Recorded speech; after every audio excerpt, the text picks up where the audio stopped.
In fact, economies of the countries all over the globe have become so deeply ravaged by the current pandemic that hundreds of millions of people are feared of being pushed into poverty, most of whom lives in South Asia. Shortage of vaccines will worsen the crisis further. Enhanced support from the developed countries, not only in provision of vaccines, but also its joint production, is absolutely essential to effectively fight the pandemic.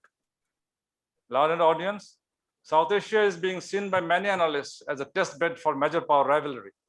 The US, China, and India all have been making efforts to secure their influence here. The Indo-Pacific strategy of the US places heavy focus on the Indian Ocean region, but China and India are trying to establish their primacy. Some experts are of the view that with the US's growing interest in this area, alongside Sino-US competition in the South and East China Seas, trade wars, and the recent Build Back Better World, B3W, proposal as opposed to China's Belt and Road Initiative will make this region more susceptible to instability and insecurity. In the coming days, on the other hand, prospects for peace in Afghanistan, even after 20 years of bloodshed, are not looking good. As the US is planning a total withdrawal, there are signs of intensified conflicts in the country. And one cannot imagine what peril it will bring for South Asia. In view of all these developments, countries of South Asia must come forward to face these challenges together, keeping their differences aside. They need more interactions at all levels to fight the common challenges together. There already are many initiatives and agreements of cooperation under SAARC in the areas including natural disaster reduction, mutual assistance in criminal matters, combating trafficking in women and children, suppression of terrorism, etc., which should be utilized and further strengthened. Aside from governments, civil society organizations can play a crucial role in promoting cooperation and building stronger partnerships between and among countries of the region to deal with these challenges in unison. Distinguished participants, it is now time for the presentations by our distinguished presenters, from whom we are expecting to get more in-depth analysis on the above mentioned and other issues. The first presentation, titled Contemporary Geopolitical Competitions in the South Asian Region, will be presented by Dr. Imtiaz Ahmed, who is a professor of the Department of International Relations of Dhaka University. Dr. Imtiaz Ahmed, over to you. You have the floor. Thank you very much, Honorable Chairperson, Honorable Foreign Minister, the Director General BISS, the dignitaries, and friends and colleagues. Well, thank you very much for giving me the opportunity to present my understanding of things. I have few slides. Hopefully, the 15 minutes time that I've been given, I'll try to talk about, which is quite a vast subject, but nonetheless, I'll try my best to be within time. The topic that I've been given is contemporary geopolitical competitions in the region, and I will limit myself to that. Now, when we talk about geopolitics, keep in mind, it is humans which create geopolitics. Geopolitics does not create human beings. It is us who create a geopolitics, and that's fundamental in understanding. We can change the very idea of which is important and which is not. No other being can do that. One place can be geopolitically important at one time, the next time it will not be. All will depend how human beings are looking at that particular area. Now, before I get into that, I want to highlight my understanding of things by quoting the Turkish poet Nazim Hikmat. Now, Nazim Hikmat had an interesting line to say. He said, "Brother, just wait. As long as I've got honey in my pot, bees will come to eat from Timbuktu." So what makes geopolitically important is the honey that you have. If you have honey, the bigger honey you have, bees will come from Timbuktu. You don't have to worry. And that, I think, is fundamental in understanding the position that I'm taking, that it's humans which create geopolitics and not the other way around. Now, looking into South Asia, Look back into the 18th century. Absolutely, this was one of the vibrant areas in the world. Keep in mind, in the 18th century, China was the largest economy in the world, and undivided India. And I want to emphasize the word undivided India. Undivided India was the second largest economy in the world. And in that undivided India, Bengal or Greater Bengal was the richest province. And that's precisely the reason why Clive and his colleagues came all the way from Britain to get the honey. And this is where international relations in South Asia start. It starts in 1757. International relations for us doesn't start in 1648, doesn't start with Treaty of Westphalia, or, some people would go for 1919 or some other dates in Europe. For us, international relations starts in 1757 when the British colonized Bengal and became a power in South Asia. This particular image will tell you the richness of South Asia at that particular time. Look at the richness. And I can show you painting after painting of the time, which will give you a sense what 18th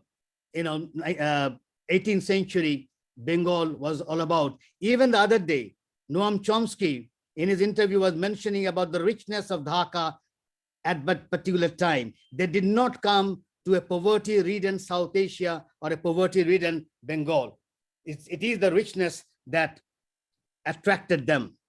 Now, when you have colonialism, you definitely will come to a point of de-industrialization of Bengal. And this is what happened to Bengal.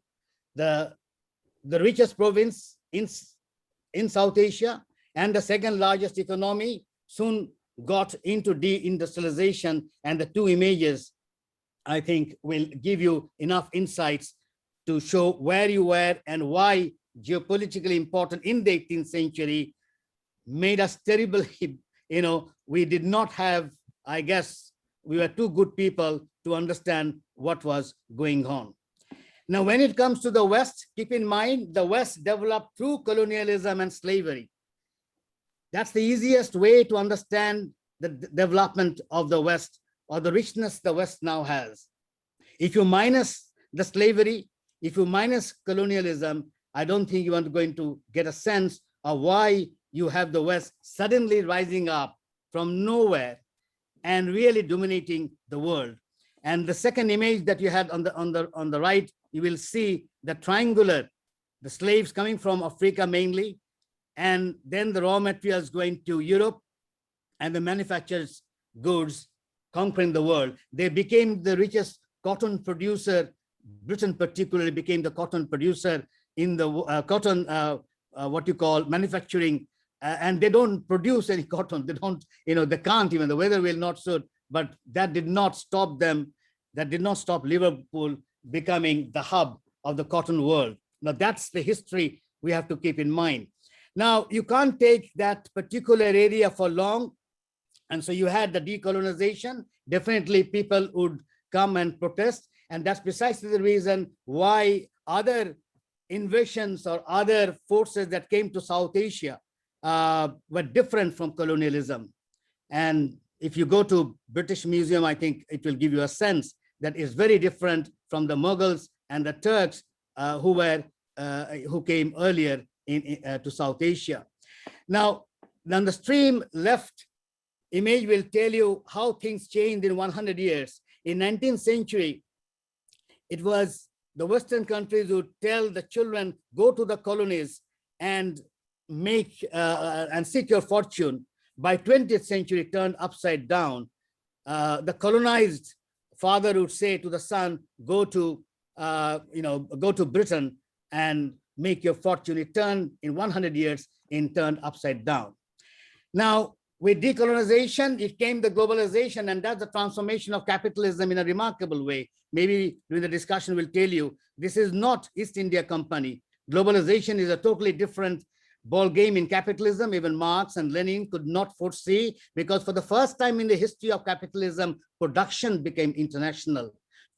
Nobody thought that production could become international. That's the fundamental thing when we talk about globalization, and that happened largely because of the technology big shipping technology that we have now. Now, with globalization came the re-rise of Asian economies. I think Chair pointed out about the re-rise of China, and I'll tell you whether it's India or Bangladesh, these are all re-rise. We are not rising. India is not rising. India would be re-rising because it was, as I said, one of the largest economies in the 18th century. China was the largest in any way in the 18th century, so it re-rise. And Bengal or Bangladesh being part of Greater Bengal in 18th century and the richest province, what we are having today is also re-rise of Bangladesh and not just rise of Bangladesh. Now, if you look very contemporary, we look at some figures, you will see how development momentum got into South Asia. And now you can see the honey has been made again. And you can see, if you look at what you call the average growth from 2013 to 2018, and that's before pandemic, look at the pillars and you will see almost all of the South Asian countries were doing pretty good. Well, some of the countries were doing really, really good, including Bangladesh and India and Nepal, but some other countries were catching up. But even with the pandemic, look at on the right side, you will see that some have suffered, no doubt, but the projection is by next year, things will turn around and we'll catch up some of the losses that we have done. So this is the honey that has come to us, come to South Asia, and you can see this particular image will tell you how the honey has influenced all the bees from Timbuktu, let's put it that way. So you have the big ones, no doubt, the Indo-Pacific Alliance, the Quad, and last, the one that the chair has already flagged, that is B3WP. Now, it's quite amazing that you need 7 countries, and I was telling my students the other day, you need now 7 countries to get against one country called China. That's it must be I'm sure in some corners of the world people must be laughing that it now requires 7 countries. Even the United States alone can't do it. Now one can see the race in many ways, in fact. And a lot of people will say it is a competition, is a conflict. To some extent, the DG and also the chair has alluded to it. My take is different one, and I will tell you why very quickly. And I'm using the word incommensurable competition. I think what you have in B3WP and BRI is not something of a conflict or even of a competition. Because you look at the areas, the BRI is in a traditional infrastructural investment, mainly ports, highways, airports, and dams, whereas B3WP is non-traditional infrastructure investment, climate, health, digital technology, gender equity, and equality. Now, you don't have to go into detail, but you can easily see that B3WP agenda is quality different from BRI. So I don't see any conflict. Not that two are trying to make the same dams or same airport. That would be great, no doubt about it. But that's not going to happen. So you are going to see 2 different kind of domains trying to influence the world. Now, if you look at B3WP and if you deconstruct that, you can see that they have an agenda of trying to make a relationship beyond the state with civil society, which is very clear with the concept called gender equity and equality. Also the concept of health and climate, all 3 are related with civil society. Not state is there, but civil society is there. If you look at BRI, it's absolutely state. And that's the difference. And people have said why BRI are not into civil society, because the BRI agenda of traditional infrastructure, you don't need as much the civil society as you think. Well, environment could be a factor, trying to manage some of these dams and airports, but on the whole, it's a traditional infrastructure. On the other hand, B3W is quite different. So my take on it is that we are not going to see a very conflictual world in the future, I'm afraid. I think Joe Biden has shifted quite a lot. I don't know how far the Democrats can hold to it, because don't forget, Republicans and Donald Trump got 70 million votes or something like that. And if if you look at the very conflictual or polarized position that the United States now has, we really don't know how far the Democrats can hold it, but our hope will be that they will be able to make a difference in the next 4 years and hopefully in the future as well. Now, when you talk about B3WP and the agenda of the Quad and IPA, there are lessons to learn from the COVID-19 pandemic. On the left image will tell you that not all of Europe are together on the vaccine. They have fallen into what I would call pitfalls of vaccine nationalism, and that has really created problems. But even with the Quad, in fact, there's an intra-Quad misgivings, and I think it became clear the other day. I think I saw a piece of Mr. Galbraith in the Daily Star, and he alluded to the fact that how the Defense Emergency Act was used, and to which I think India also suffered a little bit on the vaccine issue. So Quad is, I don't think in the post-pandemic you are going to see a bigger role to the extent people thought, or to the way Mr. Abe thought at that particular time, because one of the big reasons is the COVID-19 hit them really hard. Now, if that is what is the contemporary politics is all about, what about Bangladesh? What will Bangladesh do? I have only 2 slides, last 2 slides, and then I will stop.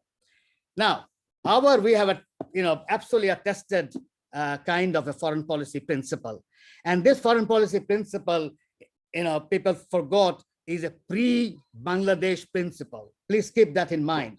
Back in June 1970, Awami League in its manifesto made it very clear, when Awami League was part of Pakistan and was going for the election, made it very clear, and this I think is a historic document, I will say, where they said, and I'm quoting from the manifesto of June 1970, in keeping with the basic principles of friendship to all and malice towards none, we wish to live in peaceful coexistence with all countries, including our neighbors, on the basis of justice and mutual respect for each other's security.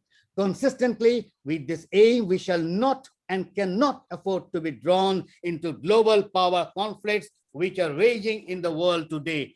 It almost looks like, Awami League manifesto is meant for today. So here is the manifesto, and right after independence, in 1973, Bangabandhu reiterates the principle during the Asian Peace Conference, where he says, and this is interesting time, 73, we are not even a member of the United Nations, not even a member of the United Nations. Just keep in mind, we have not even got recognition from different countries of the world, and we had Cold War, but Bangabandhu had what I would say a fascinating insights of telling the world, and this is what, and I'm quoting him, we firmly believe in policy of friendship to all and malice towards none, the policy of peaceful coexistence. Now that takes guts, particularly given the problems that we had in right after independence with everything.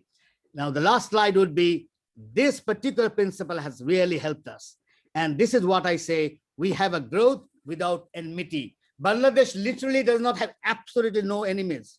Even Myanmar, which tries its best to make us enemy from time to time, but we are not interested in making Myanmar enemy. We are still having a very good relationship with Myanmar on many respects. People go there, we export, import is going on. We address them with full respect. I think the problem that Myanmar has is not with us. Myanmar has problem with their people, and that is Rohingyas. So sometimes I hear people saying that, well, there has to be confidence building between Bangladesh and Myanmar. No. We have full confidence with Myanmar, and for we have worked with them for many years. It's Myanmar people who needs a confidence building with their own people, and that is a Rohingya issue. Rohingya issue is not a bilateral issue between Bangladesh and Myanmar. It is absolutely an issue between the people of Myanmar and another people of Myanmar, the Rohingyas. It is important. The only factor that has changed this time is the issue of genocide, because once genocide takes place or crime against humanity takes place, I'm afraid it doesn't remain internal, it doesn't remain bilateral.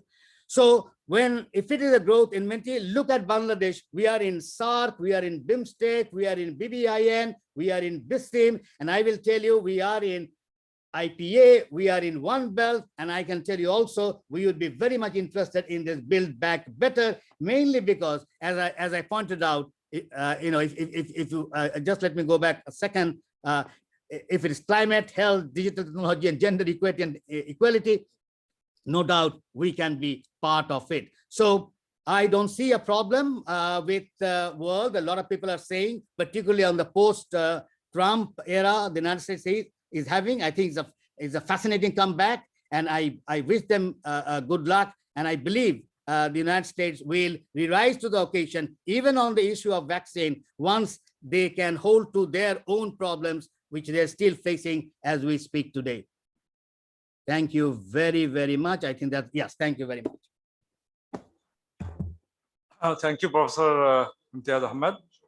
And we can almost hear the buzzing of the bees. And thank you for reminding us about the historical background of the region, particularly the major power politics, which was prevalent even before the colonization of this area. Thank you. Now we will turn to Mr. Muhammad Manirul Islam, Additional IG, Bangladesh Police. And his topic today is recent trends in terrorism and violent extremism in South Asian region. The floor is yours, Mr. Manirul Islam. Please. Thank you very much. Honorable Chief Guest, His Excellency, Dr. A.K. Abdul Momen, MP, Honorable Foreign Minister, Government of People's Republic of Bangladesh. Mr. Chair, dignified resource persons, and distinguished participants, Assalamu alaikum and good night. I am delighted to be here in this webinar organized by the BIISS to speak on recent trends in terrorism and violent extremism in South Asian region. Terrorism and violent extremism in South Asian region are great concerns, since there is a complex nexus between terrorism, fundamentalism, religion, and insurgency, and conflict between neighbors. South Asia, namely Afghanistan, Bangladesh, Bhutan, India, Maldives, Nepal, Pakistan, and Sri Lanka, have diverse religions, ethnicities, languages, customs, histories, and cultures. This complex geography has made South Asia both a victim and a playing ground for domestic and transnational terrorist groups. Ladies and gentlemen, let me give a short rundown on Bangladesh. Bangladesh has traditionally been reputed to be an inclusive, secular, and tolerant society within sustained communal harmony among Muslims, Hindu, Christian, Buddhist, and other communities, despite being a Muslim majority country. The founding principles of Bangladesh were nationalism, democracy, socialism, and secularism, and the country officially designated as the People's Republic of Bangladesh, ensuring equal rights for all religions. After the assassination of the father of the nation, Bangabandhu Sheikh Mujibur Rahman, and some senior leaders in 1975, the country literally plunges into darkness, and thereby terrorism and violent extremism got ground in Bangladesh. We have in Bangladesh, terrorism and extremism was imported from neighboring country, namely Afghanistan and Pakistan, back in early 1990s, when some youths from Bangladesh joined Soviet-Afghan conflict in 80s. When they came back, they created Harkatul Jihad in Bangladesh in 1992. And after the inspiration of global Al-Qaeda network, some other outfit emerged into Bangladesh, including JMB in 1998. And after 9/11 attack, a paradigm shift in terrorism tactics gave rise to terrorism in Bangladesh in a new way. And in 2002, presence of global, we see the presence of globally inspired Hizbut Tahrir chapter with an aim to establish so-called caliphate in Bangladesh. And the introduction of Facebook facilitated networks, terrorism, and remote recruitment that actually gave rise to the trend of terrorism after 2010. In 2013, the 5th May Hepazot rally to counter Shahbag movement, and that ended in the emergence of Ansar al-Islam, which follow the ideology of Al-Qaeda in Bangladesh. In 2014, Caliphate proclamation by Baghdadi created a global appeal, resulting the formation of new JMB in Bangladesh.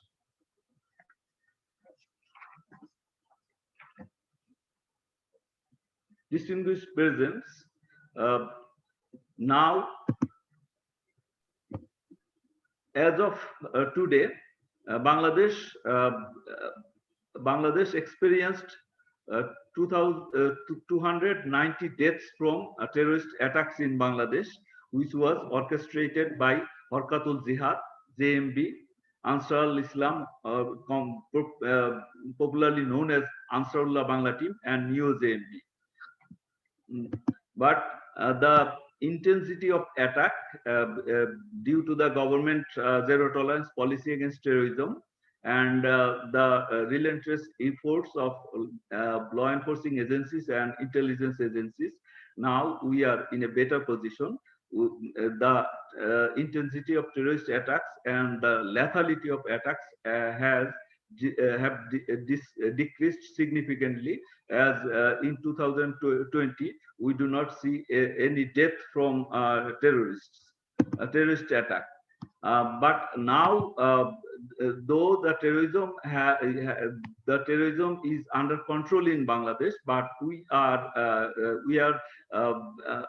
observing some emerging trends of terrorism, which I think these trends will be common in other South Asian regions as well. The influence of international terrorist groups on homegrown terrorism has increased all over in Bangladesh as well as in South Asian countries. And radicalization in prison also occurs in Bangladesh and also in other South Asian countries. And we see a criminal terror nexus in Bangladesh, and politico-terrorist group nexus is also common in Bangladesh, as we saw in 2004 when some political party, some activists and leaders of some political parties were involved in orchestrating attack in Bangabandhu Avenue in the rally of the present Honorable Prime Minister of Bangladesh. And cyber terrorism as the substantial use of easy access of cyber platform and the substantial use of social media. This is a common phenomenon, not only in Bangladesh, it is also in South Asian, other South Asian countries as well.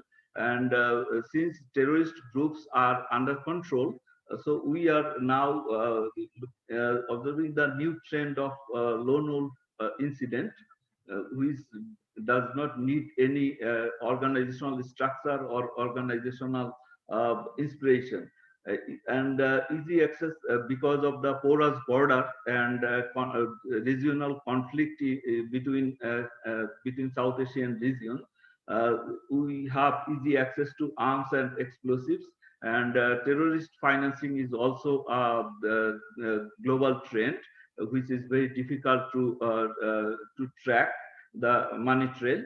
And we have growing geopolitical instability More specifically, in Bangladesh, we have already 1.2 million Rohingya displaced people in our country. They may be the potential, they are the potential target of terrorist recruitment in future, and some other regional conflict in between neighbors in South Asia. It is also, I think it is also enhancing the possibility of terrorist activities and the possibility of terrorist groups. Now, if we, but where,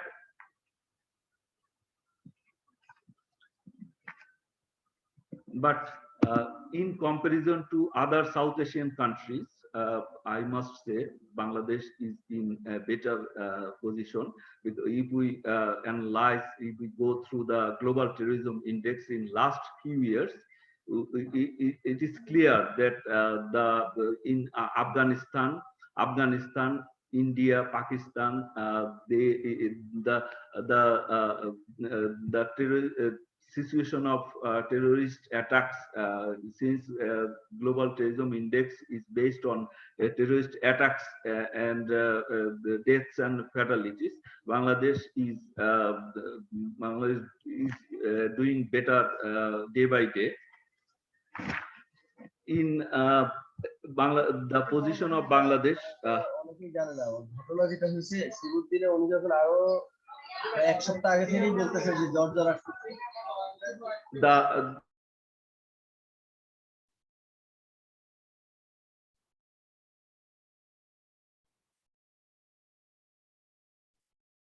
You are muted.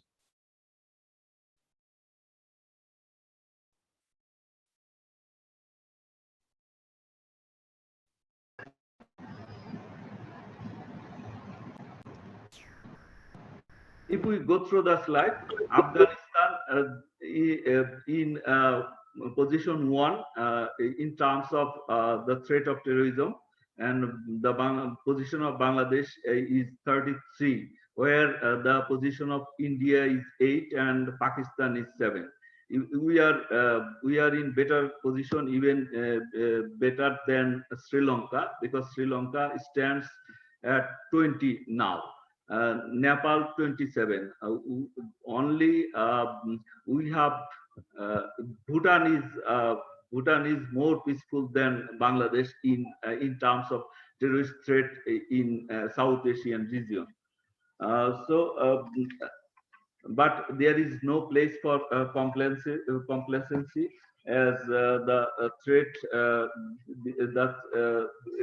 because if the situation is it is not actually static, even one attack can change the whole scenario. So we should be more careful. But if terrorist activities occurred in other neighboring countries, will not be. It will be very difficult for us to prevent the rise of terrorism in Bangladesh, because the terrorists share their ideology, their training, their knowledge, experience, everything. So we need to fight a coordinated way.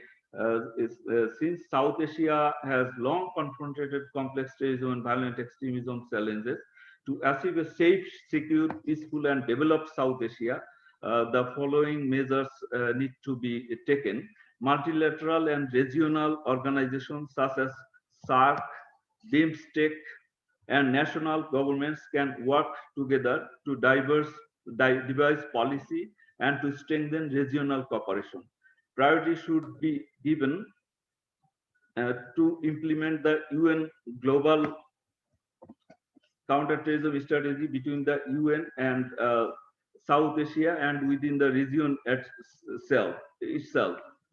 South Asian leaders should explicitly endorse a whole of government approach to implement measures to counter the conditions conducive to terrorism, prevent extremism, and combat terrorism, build state capacity, and streamline a human rights approach to all counterterrorism measures, engaging civil society, expert practitioners in counterterrorism and countering violent extremism measures, updating national counterterrorism policy, and being focused on achieving targeted goals, reducing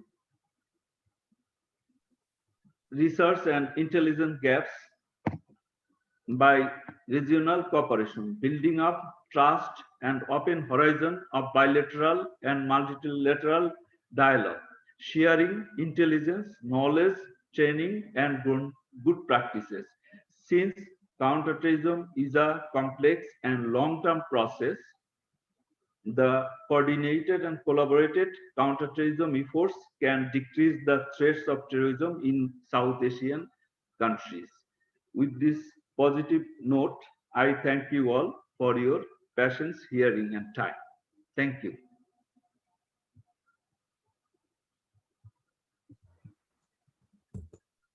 Thank you, Mr. Manir Islam, for sharing with us your views on the rise of extremism and terrorism, especially in South Asia, and particularly for your very relevant and timely suggestions. And I'm sure the relevant authorities will take note of these suggestions. Now we will go to Dr. Rashidul Zaman, Professor, Department of International Relations of Dhaka University, who will speak on inter and intra-state conflicts in South Asia. Over to you, Dr. Zaman. Thank you very much. Can everyone see the slides? Yeah, we can. Okay, thank you. Thank you very much.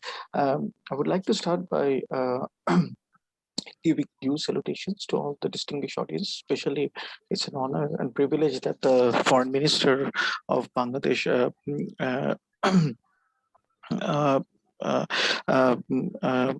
Dr. A.K. Abdul Momin, MP, he is here.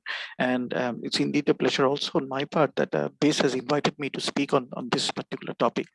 Now, my problem usually is that I tend to speak a lot, like most university teachers. So what I'll try to do is I'll try to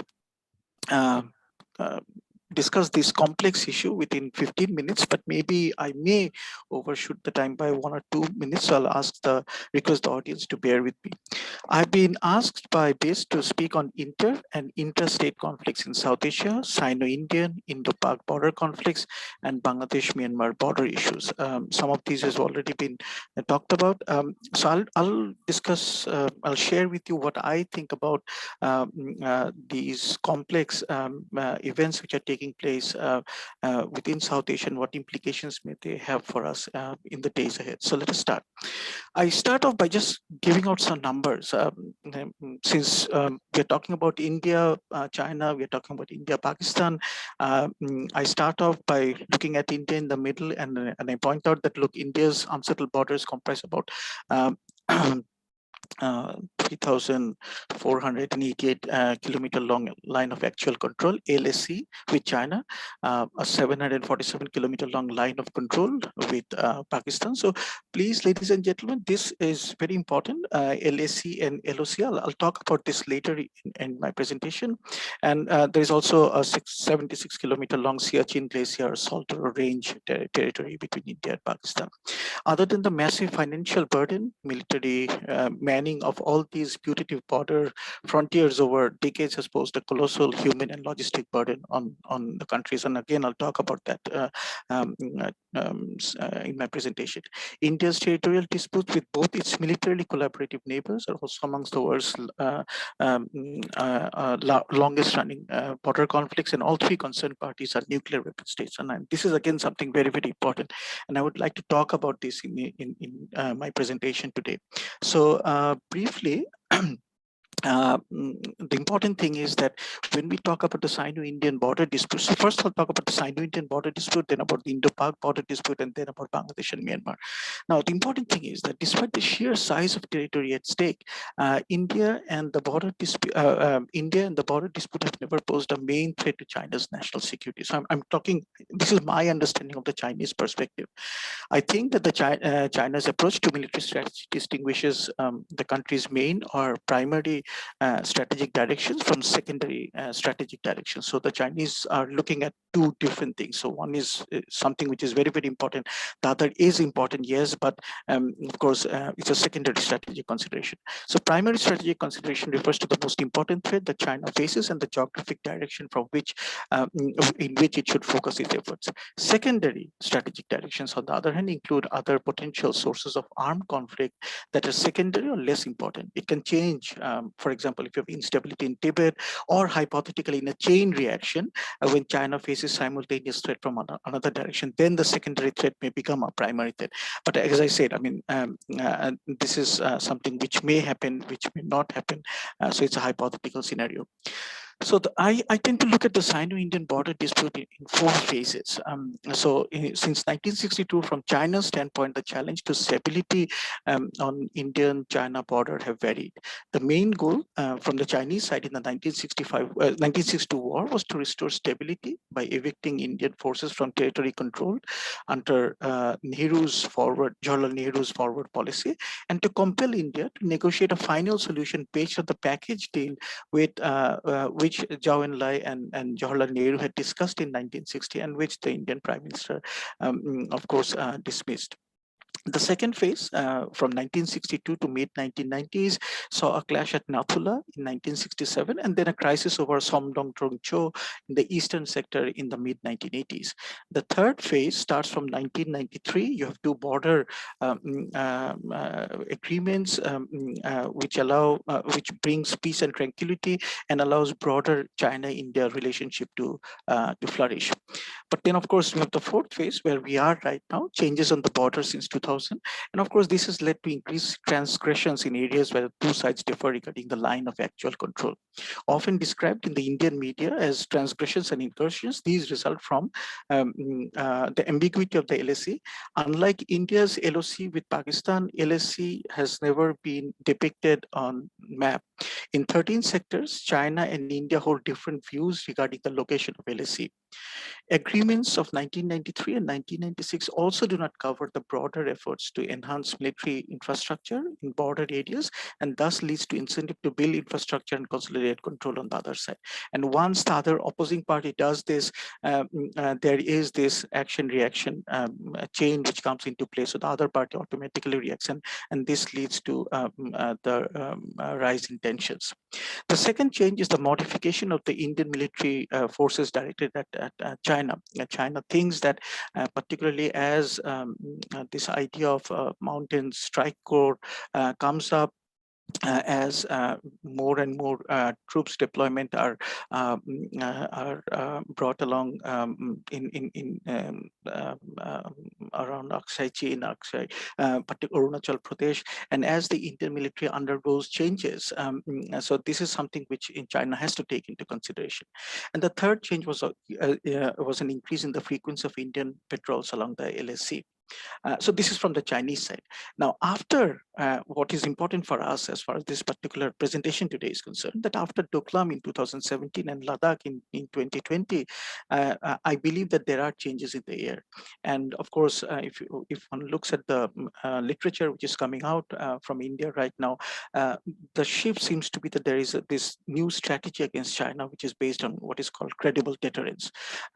We see this particularly now. When I mean by what I mean by credible deterrence is that you tell the other party that if you do something, what you have set out to do, you're not going to get that. Rather, things are going to become a bit difficult for you. You're going to pay a heavy price for this. So think before you do something like this. You're making a threat, and of course, it is a credible threat. You're not backing off. You're telling the other party, look, I'm not going to take things lying down. Now, last year, particularly after what happened in Ladakh, we see that on August 29 and 30, the military operations by Indian forces, when they outflanked the Chinese and occupied the heights in the southern banks of the Pangong Lake, is a sign of this change. India is sending out a message that it is not going to back off. Credible deterrence, I believe, is now for along the line of actual control of China and not just Ladakh, which comes under the northern sector. LSE is divided into 3 sectors. So this means that the strategy will also extend to the central and eastern sectors too. It has also brought changes in India's order of battle, orbit, as we call it. So there is a higher concentration of troops in Ladakh now, with the focus being on reserves, and enough troops in the front to counter any possible Chinese moves as tensions remain high between the countries. The same strategy is now being implemented all along the LSC, which means that there are a higher number of troops in each location with new counter-operational strategies in place. More troops doesn't mean sitting all along the LSC like the line of control, but having enough troops to counter any Chinese move and for its own counter operations. So what are the changes which we see right now? I mean, one important change is that under the changes in orbit, while India had 3 strike corps against Pakistan, right now that has changed, particularly with the removing of the Ambala-based 1 corps divisions, and so now you have 2 strike corps focused against China, and previously there was 1 strike corps against. Previously there were 3 strike corps focused against Pakistan. Now that has come down to 2, and instead of 1 strike corps against China, India now has 2. And the focus is not on core level response to an aggression, but also on more integrated responses. The present Indian Chief of Defense Staff, General Bipin Rawat, it is his brainchild, the idea of integrated battle groups, where you have, for example, if you look at the exercise which took place in Arunachal Pradesh, Him Vijay, in 2019, you see the mountain corps based in West Bengal, Panangar. From there, troops came out. You have 5,000 troops in each of these IBGs. They were supported by artillery. They were supported by Air Force. You have C-130J Hercules. You have Anton transport planes. You have helicopters, all provided by the Tezpur-based corps, and as a result of these troops, these formations have tremendous mobility, and they can move very rapidly to different flare-up points in the border. The Indian Army's deployment and high state of operational alert along the disputed line of actual control (LSC) in eastern Ladakh is likely to become permanent for the foreseeable future to foreclose any further military action by China. So if you look at the press statements which have been made by the present Indian Chief of Army Staff, you will notice that he did point out at various points that you will have a good number of troops deployed in this region. And there is also a logistical reason behind this, ladies and gentlemen. Please remember that we are talking about an area which is about 6,500 meters or 21,000 feet high above the sea level. And it is known for its complex winding roads, harsh Himalayan terrain, and sub-zero temperatures. There are border outposts where you need constant oxygen supply to sustain the men and officers who are there. So you simply cannot withdraw troops and say that, okay, we are going to deploy them again. Troops at this height need acclimatization. So again, this is something which is very, very important. Logistics plays a very important role in this. So my reading is that LSE is most likely to convert into LOC, what you see on the on the India-Pakistan border, but not with the customary exchanges of artillery, mortar, and small arms fire, at least not for now. So this is my reading of the Sino-Indian border dispute in 2021. The Indo-Pakistan border dispute, and now, as I said, I'll try to finish in time. The Indo-Pakistan near war of February-March 2019 highlights something very interesting.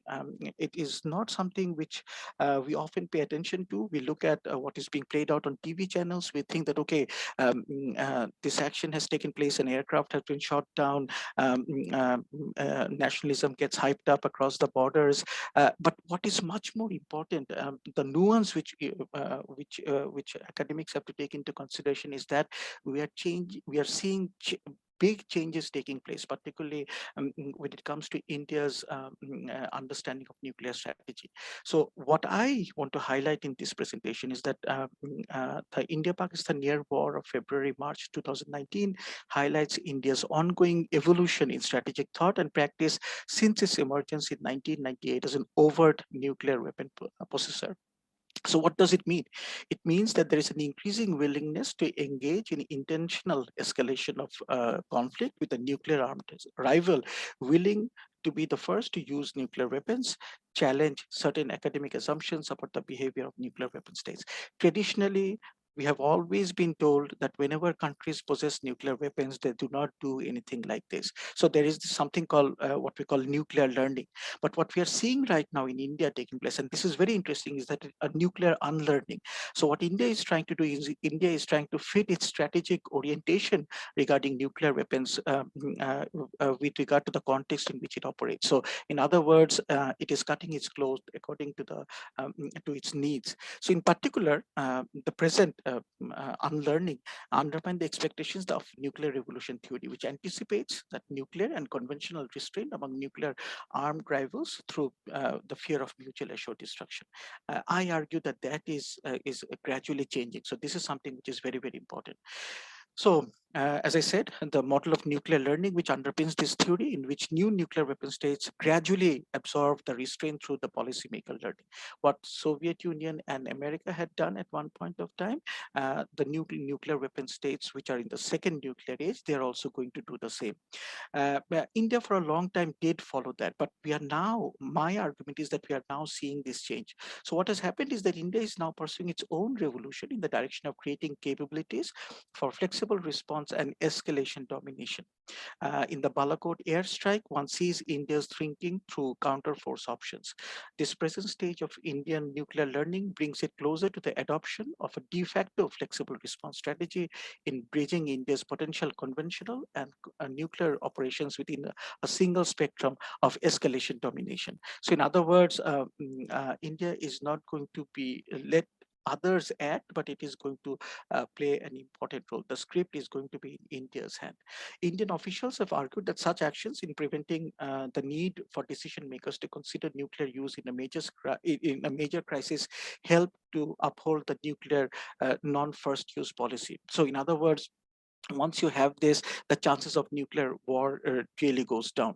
So I argue to the no first use pledge and to avoid escalation, Strategic Forces Command in India has devised plans. This is again out in the open literature, have devised plans for conventional Indian strikes at the stage of pre-attack or at attack posture by precision guided munitions fired from artillery and aircraft.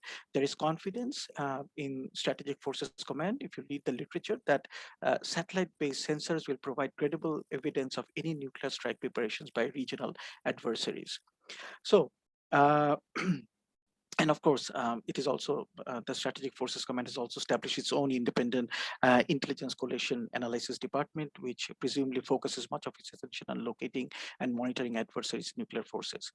The Balakot airstrike particularly has partially validated these developments for India. And that is why I said that it is very important that we look at what has happened in India since 2019. Nuclear capable bombers in formation large enough to resemble a nuclear attack mission took off from Gwalior Air Base, which is reputed to host bombers assigned nuclear missions. They were able to fly over Pakistan administered Kashmir, deliver conventional strikes into Pakistan and fly back.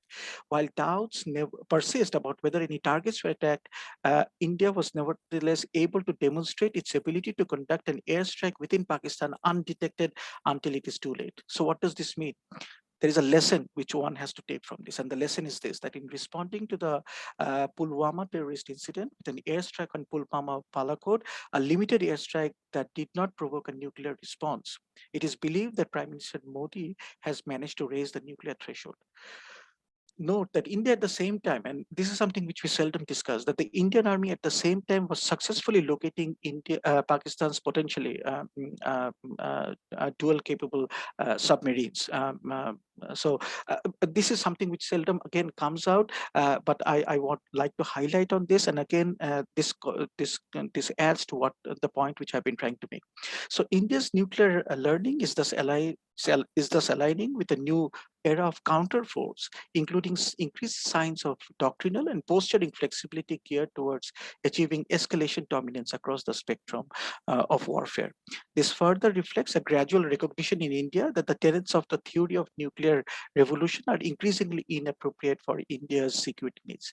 In other words, ladies and gentlemen, our revolution has started in nuclear thinking. What India is doing right now, to a great extent, it will make a lot of the theories which we usually teach whenever when we talk about nuclear strategy, we have to go back to our books and we have to rethink them.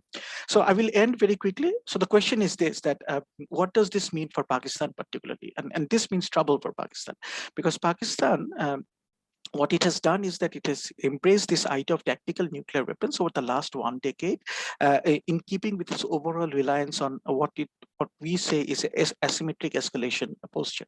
Asymmetric escalation posture means that Pakistan threatens the first use of nuclear weapons in order to deter even a conventional assault by India. We heard this particularly when there was a lot of talk going on about the doctrine of Gold Star. The Pakistani military made it very clear that at the moment IBGs across the border, the option for using nuclear weapons is open. So we are talking about asymmetric escalation posture, ladies and gentlemen. So this posture has again been discussed over here. I will not go into those. But what is important is that particularly with regard to what has happened in the Balakot crisis, we see that this is not something which Pakistan was able to do. And of course, this raises a very important question mark that once this has been done, and that is why I said that if you allow me to go back to this particular slide where I point out that this important lesson which India has drawn, again, this is to a great extent supported by the inability of Pakistan to do something about this air raid. So Pakistan's tactical nuclear weapons were not specially salient in the Balakot crisis, but many Western analysts have declared the lowering, sorry for the typo, of the nuclear threshold that comes with the fielding of tactical nuclear weapons. The Balakot crisis should lead at a minimum to a reconsideration of the robustness of nuclear revolution predictions. And I will end with Myanmar. Professor Imtiaz Ahmed has already talked about Myanmar. He has talked about the problem of Myanmar. Again, I will briefly run you through this. A colonial creation, and the United Kingdom conquered the coastline from Bengal all the way up to the Malay Peninsula, the valley of the Irrawaddy River, which was home for a millennium of Burmese-speaking Buddhist kingdoms, and then the surrounding uplands regions, which were never really under the control of the kings of the Irrawaddy River. Myanmar, then called Burma, was forged through a military occupation and governed as a racial hierarchy. Imperial census administrators often talked about the many and varied identities which were there, and of course they identified the country as a zone of racial instability. But in spite of this, what they did was they went ahead and divided everyone into neat racial categories, with some races deemed as indigenous and others as alien. Modern Burmese politics emerged a century ago, and its core is an ethno-nationalism rooted in the notion of a Burmese-speaking Buddhist racial identity. After winning independence in 1948, the new Burmese state tried to incorporate those non-Burman people, mostly living in the uplands, also deemed as indigenous, such as Karens and Chants, but within a framework of Burmese racial and cultural supremacy. Others were recognized as aliens, and unfortunately, what DG of BIS pointed out at the very beginning of this program today, the 700,000 Rohingyas from Burma, whom Bangladesh is hosting right now. These were the people. These were some of the people who were categorized as aliens and viciously expelled to Bangladesh in 2016 and 17 in the latest ways. But of course, this has happened also again in the past. Myanmar's national nation-building project has failed for decades, leaving behind a landscape of endemic armed conflict in a country that has never truly been whole. The Myanmar military has been the self-appointed anointed guardian of this ethno-nationalism. Let me remind you, ladies and gentlemen, that this is the only army in the world which has been constantly fighting non-stop since the Second World War. It has fought against the British and against the Japanese. After independence, it fought against an extraordinary array of opponents, including Washington-backed Chinese nationalist armies in the 1950s, Beijing-backed communist forces in the 1960s, drug lords, ethnic armed groups, struggling for self-determination, all the while taking a lot of casualties and inflicting a lot of casualties. Since the 1970s, most of the fighting has been confined to the uplands, where the army became an occupation force imposing central rule on ethnic minority populations. So as one of the speakers pointed out, the problem is often not with other countries, but the problem is with its own people. And this is something which we need to remember about Myanmar. The ranks of the armed forces have grown to over 300,000 personnel. In recent years, the military has acquired new Chinese and Russian combat aircrafts, drones, and rocket artillery. It is led by an officer corps that cannot imagine Myanmar in which the military is not ultimately in control. Since 2010, the military has focused more on the exercise of violence. The generals wanted to upgrade their weapons and become, in their own words, a standard modern army. Their focus over the past 10 years have been on campaigns against new ethnic minorities, particularly in the Arakan, Kokon, Tang, that is near the Chinese border, as well as the ethnic cleansing of the Rohingya. After the ethnic cleansing of the Rohingya, a new dynamic has emerged in the Rakhine state in the west of the country. And that is the rise of the Arakan Army, set on achieving self-determination for the state's Rakhine-speaking Buddhist community. In 2018, the Arakan Army began large-scale attacks on government positions. It was the most significant armed insurrection in Myanmar in a generation. By 2020, late 2020, that is late last year, it had pinned down several army divisions and had gained de facto authority over vast swathes of Rakhine countryside. Now, all this has changed since February 1st, when we see that because of the changes in Myanmar, a lot of people, particularly young people, they have calmed out and they have taken up arms against the Myanmar state. So in the city of Kalai, near India's border, we see the people organizing themselves as the Kalai Civil Army and trying to fight against the military. Dozens of new groups, locally organized, lightly armed, began appearing in different parts of the country over the following months. And of course, we also have the Chinland Defense Force, which held the town of Mindat. And I'm sure you have followed that in the news, in the rugged western uplands for 3 weeks before the military, using artillery and helicopter gunships, were forced them to withdraw. So these new guerrilla movements can certainly keep the junta off balance. But please remember one thing, that this is not, they cannot build a new army to challenge the existing one without significant help from other parties. And nothing in Myanmar's army will suggest that a sizable chunk of its military force would break away and join the rebellion. So this leaves ethnic minority armies as the only other possible agents for a broader uprising. So you have the Kachin Independence Army, the Karen National Liberation Army in the far north and in the southeast of the country. And they've already started mounting new attacks on army positions. Other groups too may move from statements of political support to armed action. But even if all of them come together, it is not going to be more than about 75,000 fighters. And this is not match for a military which has far superior artillery and monopoly on air power. So what is the problem, particularly for Bangladesh? The problem for Bangladesh is not only what is happening in the military front as far as Myanmar is concerned, but what is also happening in the economic front. Since 1st February, Myanmar's economy has been on a downward spiral. The pandemic has also wreaked tremendous havoc upon Myanmar. So what we are looking at, and again, this is a hypothetical scenario, ladies and gentlemen, this is food for thought. This may not happen. And I hope it doesn't happen because it will have implications for Bangladesh. But this is something for which we should prepare ourselves. We should take this into consideration. So we may see a scenario where the army holds territories and the Irrawaddy Valley, but urban guerrilla attacks and a spreading insurrection prevents any firm consolidation of the junta's rule. And the strikes end, but millions remain unemployed, and vast majority of the people have little or no access to basic services. Some ethnic armed groups are able to carve out additional territory, while others come under withering air air, and land assault. In the Rakhine state, and this is again a probability, the Arakan Army expands its de facto administration and the eastern uplands, old and new militia groups strengthening their ties to transnational organized networks. So this is a hypothetical scenario. Again, I apologize for taking up too much time, but I will end with a very important quotation from B.R. Ambedkar, and I think this is very appropriate as we talk about South Asia. Ambedkar, when he looked at India's challenges, he pointed out that boundary marking is the task of a surveyor, but boundary making is the task of a statesman. And I would like the audience to ponder upon B.R. Ambedkar's words as we talk about the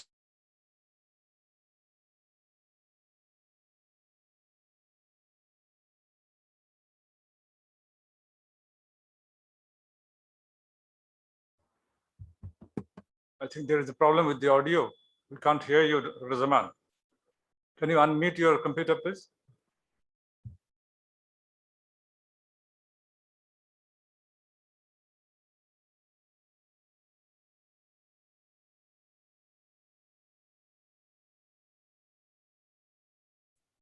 I think he got disconnected or something.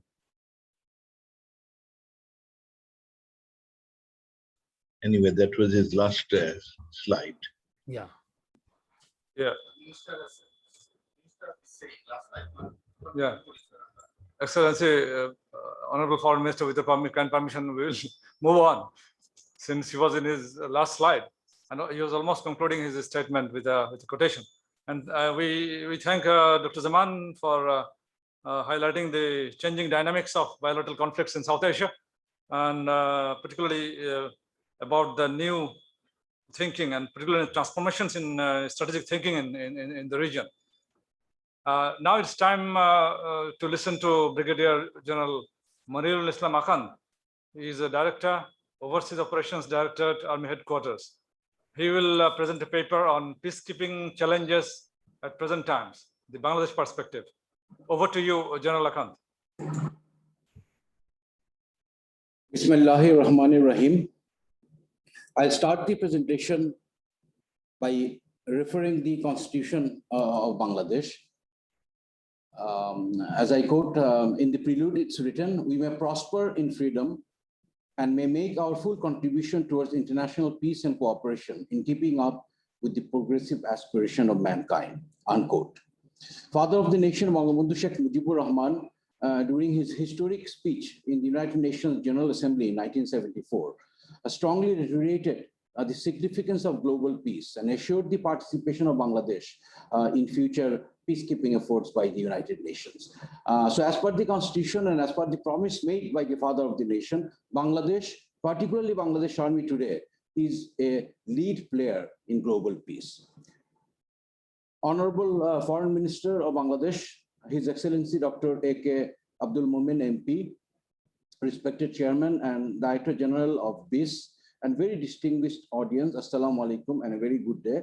I am Brigadier General Manirul Islam Akan. I am the Director, Overseas Operations Directorate under GS Branch, Army Headquarters. In the next 15 minutes or so, I shall be talking about peacekeeping challenges in the present time Bangladesh perspective. I want to thank BIS for giving me the honor to talk on this very important, pertinent issue. UN mission today has become very challenging, very volatile. Armed groups opposing the peace process today are well equipped, heavily armed, having the best communication means, are mobile, agile, and are capable of using advanced technologies such as IEDs, unarmed aerial vehicles, and other technologies. UN in response have a plan to induct smaller units, peacekeeping units with greater firepower, with greater mobility and greater protection. They in response are replacing manpower by advanced technology. Now, in order to hold the edge and remain as the top 2 contributing country, Bangladesh also have to prepare. And the challenges are very important for us, and it's very important for the nation to know how we are preparing to meet these challenges.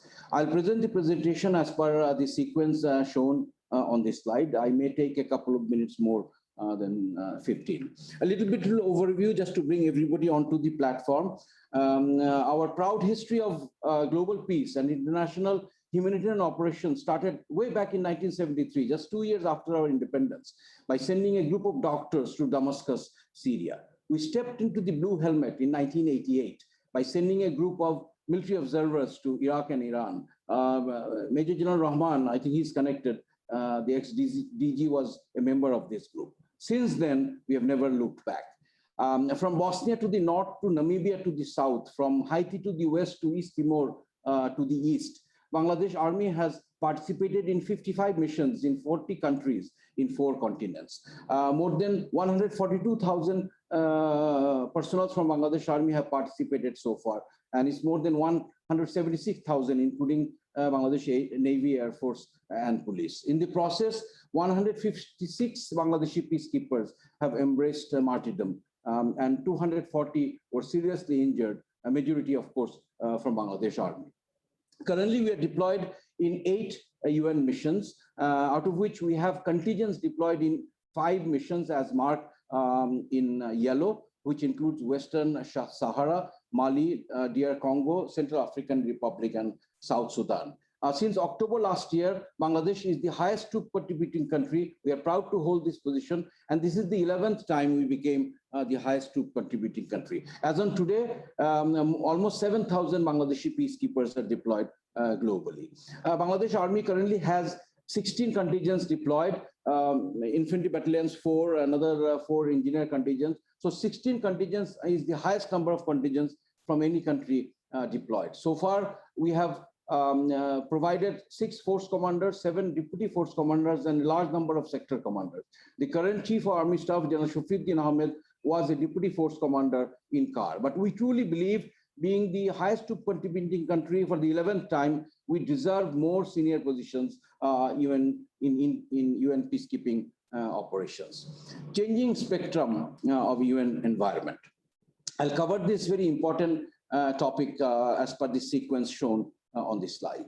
UN has adopted a force adaptation plan, a big challenge for us.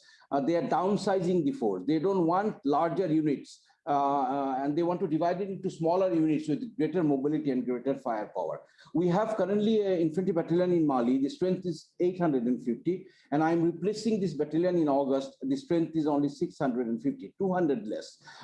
In return, they're asking for another QRF, quick reaction force, of 250. And subsequently, there will be a time, there'll be no bigger units, only smaller contingents have to go, and we have to reorganize our forces so that we are prepared to meet this requirement. And they are in the process of reducing manpower by advanced technology. And procuring advanced technology, you just can't go to Bashundara city or Jamuna city and buy it. It takes years. It takes proper planning to be properly prepared. Out of the 5 missions where we have contingents, 4 missions are Chapter 7 missions, force enforcement missions, where many of the strong armed groups have not complied to the peace process, and they are continuously attacking the peacekeepers. So serious missions, we can't be trigger shy, and we have to be robust in our engagement. Female peacekeeping has become a serious issue in UN. Last year, there were 4 contingents in Central African Republic, and the UN decided to repatriate 3 contingents. Only 1 contingent will stay back. And based on only 1 criteria, the contingent which had the highest number of female participants were kept, and the rest 3 were sent back. Now, we are playing a leading role in this. We started sending female doctors in 1995. Staff officers from 2005, and we have started sending female soldiers in 2019. As of today, we have 119 female participants. Bangladesh Army has created history by deploying the first ever female contingent commander in the history of UN peacekeeping missions, Colonel Nazma. Currently, we have Lieutenant Colonel Bipasha, who is the contingent commander of a medical unit in Western Sahara, and we are extremely proud of them. In 2018, UN circulated a gender parity strategy, and as per that strategy, total 15% of the peacekeepers have to be female peacekeepers, and in 2021-22 it has to be 8%. Currently, we have a little over 2%. Apparently, it looks very less, but it's in fact one of the highest. And our leadership, the ex-Chief of Army Staff and the current Chief of Army Staff and the CGS, we have taken a courageous decision that we will oblige to the UN requirement. And from this year onward, we are sending 8% female participants. So major contingent will have a female participant of 40 to 50 and minor contingent another 20, 25.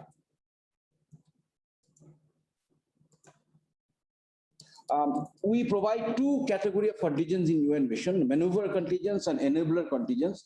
We have typical infantry battalions, rapid deployable battalions. We have deployed a commando battalion and quick reaction force. In addition, we have very important enabler units which plays a vital role in implementing peace in the mission area. We have engineer contingents, signal units, military police, medical units, and the air medical evacuation team. This contingent we send with only 2 months of notice, a small contingent of 6 persons, but heavily equipped with medical equipment.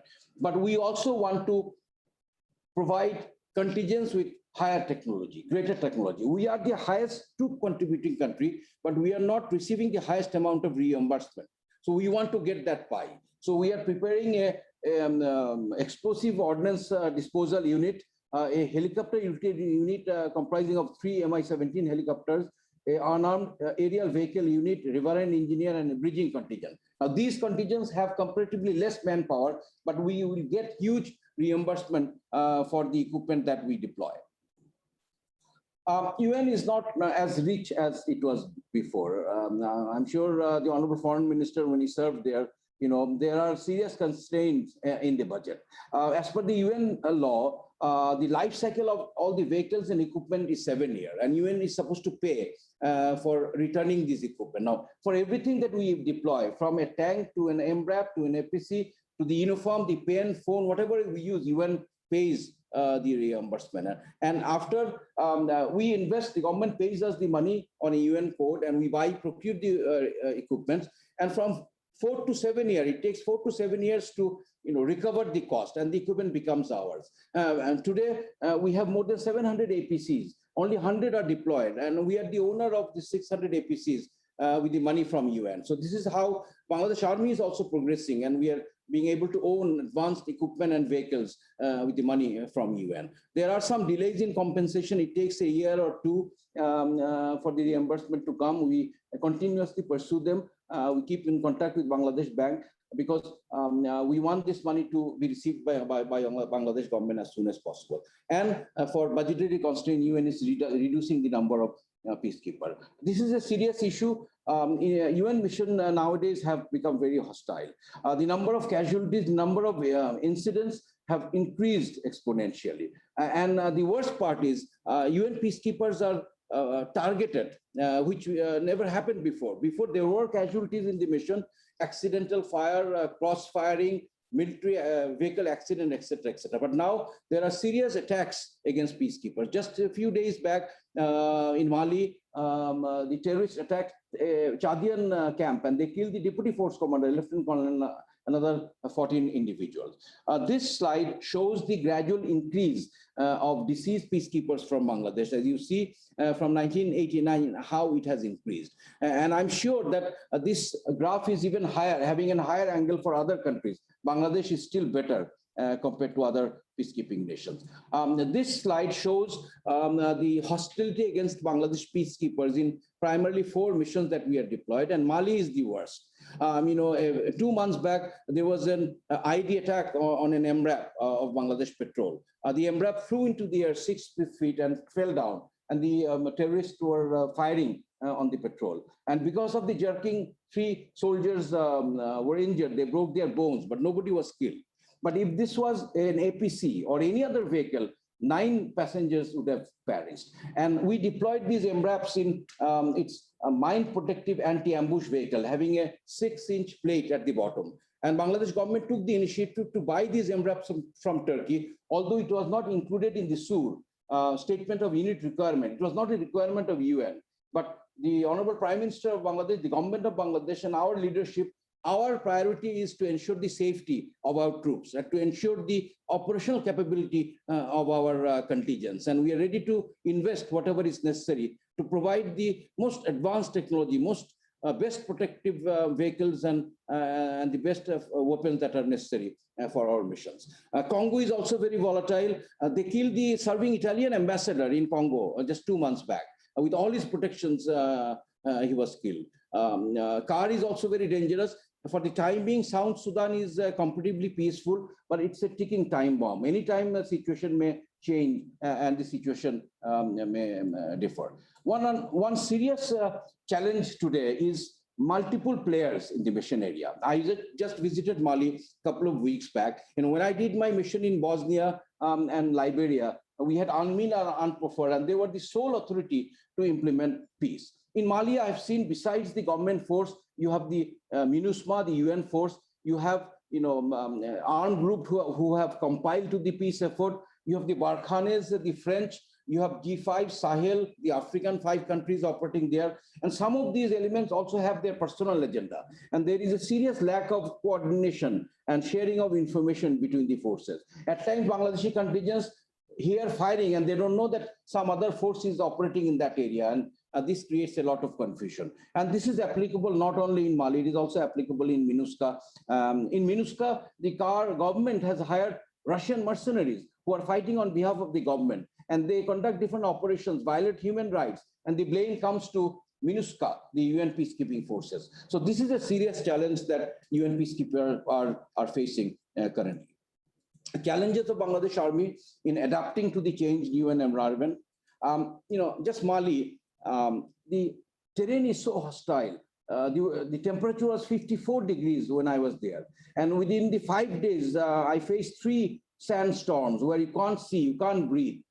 In Kidal, northern part of Mali, where our engineer contingent is deployed, each individual is issued with only 15 liters of water for ablution, for washing clothes, for drinking water. A Bangladeshi who floats on water has to survive with 50 liters of water in the mission area. And you see how well armed, well equipped the armed insurgents are. So these are the major challenges. We want to prepare, have smaller units with greater mobility. I told you that we have procured MRAPs from Turkey. We are in the process of procuring another 51 MRAPs from USA. We plan to procure another 50 LAVs in the coming year from Turkey or any other country. So we have to really anticipate. We have to understand the future requirement of UN, because procuring this equipment is a long process. So we want these equipments to be ready so that whenever UN requests, our contingents are ready, not only as per training is concerned, but also equipment-wise, which is very important. Robust peacekeeping is the call of the day. 4 of the peacekeeping missions are Chapter 7 missions. 3 of the force commanders recently visited Bangladesh during exercise Agroshena, and they all emphasized on robust peacekeeping. So, we prepare accordingly. We train our troops. We don't just take a unit, some soldiers, and we send them to the mission. We usually send form units, and then we give them the other elements they don't have. And we give them 1 year time to train. We send the leadership to the mission area so that they can understand the environment and train their troops when they return. We equip them with the best possible technology, best possible weapon and armament that is necessary. Increased participation of female soldiers is a challenge. Currently, Bangladesh has 3,000 to 4,000 female soldiers only. By sending 8 to 15% female soldiers, soon they have to go for repeated soldier missions. And females, they are also mothers, they are also wives. And it's difficult for a female soldier to continuously, operate in the mission area. So we need to increase the number of female soldiers to be able to oblige to the requirement of UN as per female soldiers are concerned.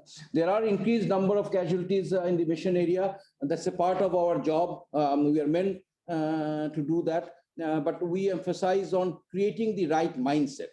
If you follow the standard operational procedure, if you do everything carefully as per the system, the number of casualties is supposed to be minimum. And we train them accordingly, and we keep a keen alert so that casualties are minimized as less as possible. Huge wear and tear. A Bangladeshi who has never been to Mali, CAR, in African nations, will never be able to imagine how fortunate we are in Bangladesh. We have roads, we have bridges, our communication systems are so perfect, and all the construction that are going on. In Africa, there are no roads. Even if they have a road, it's such a poor condition. So it imposes huge wear and tear on our vehicles. And even before 7 months, some of the vehicles, MRAPs and LEVs are made off-road.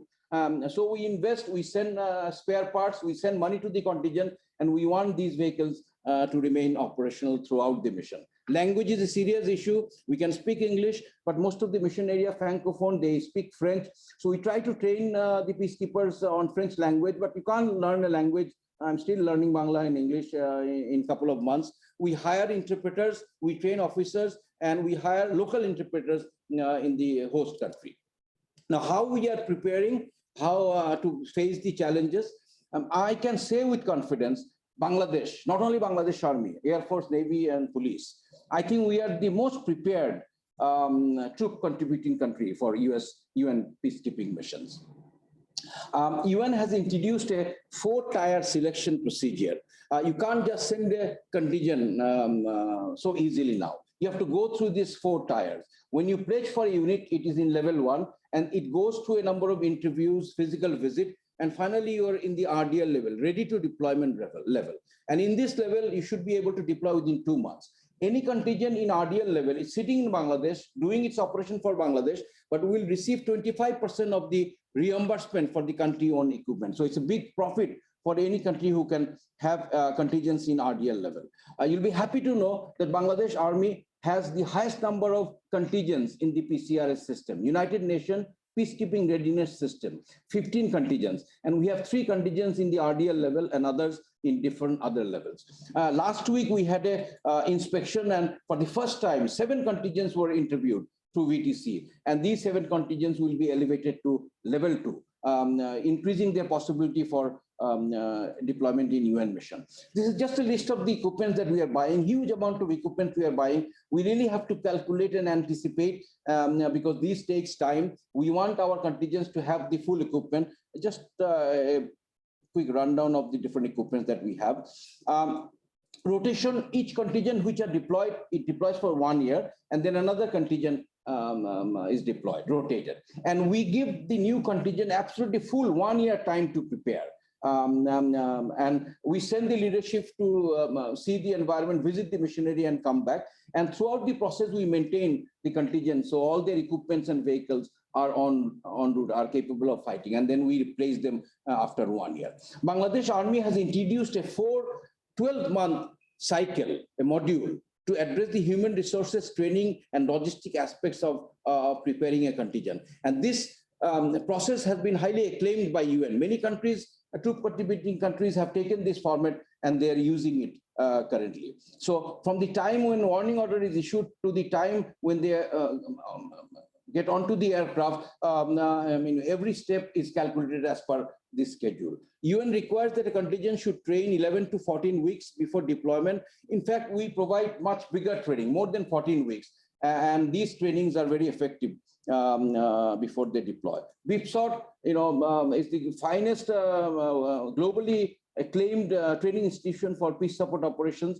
More than 2,000 officers from 51 countries have trained, and this is one of the reasons why Bangladesh is very successful in peacekeeping operations. These are some photographs of the training that are conducted before a unit is deployed in BIPSOT. We also have learned from our experience. We have many institutions, installations, organizations which are built just to support UN peacekeeping mission in Bangladesh Army. We have an officers complex where young officers can leave their family and go for mission and do not have to think of their family. We have a transit camp which can accommodate 500 troops before the contingents, because contingents are prepared in far-flung formations, but they have to come to Dhaka to catch the plane. So we have a complex where we can provide this administrative support. Previously, for logistic, we were dependent on army resources. Now we have our own depot, overseas operations depot, which is solely responsible to equip and organize the logistic of any outgoing contingent. We also organize frequent visits to the mission area. These are very important for the morale of the troops and also to understand the environment.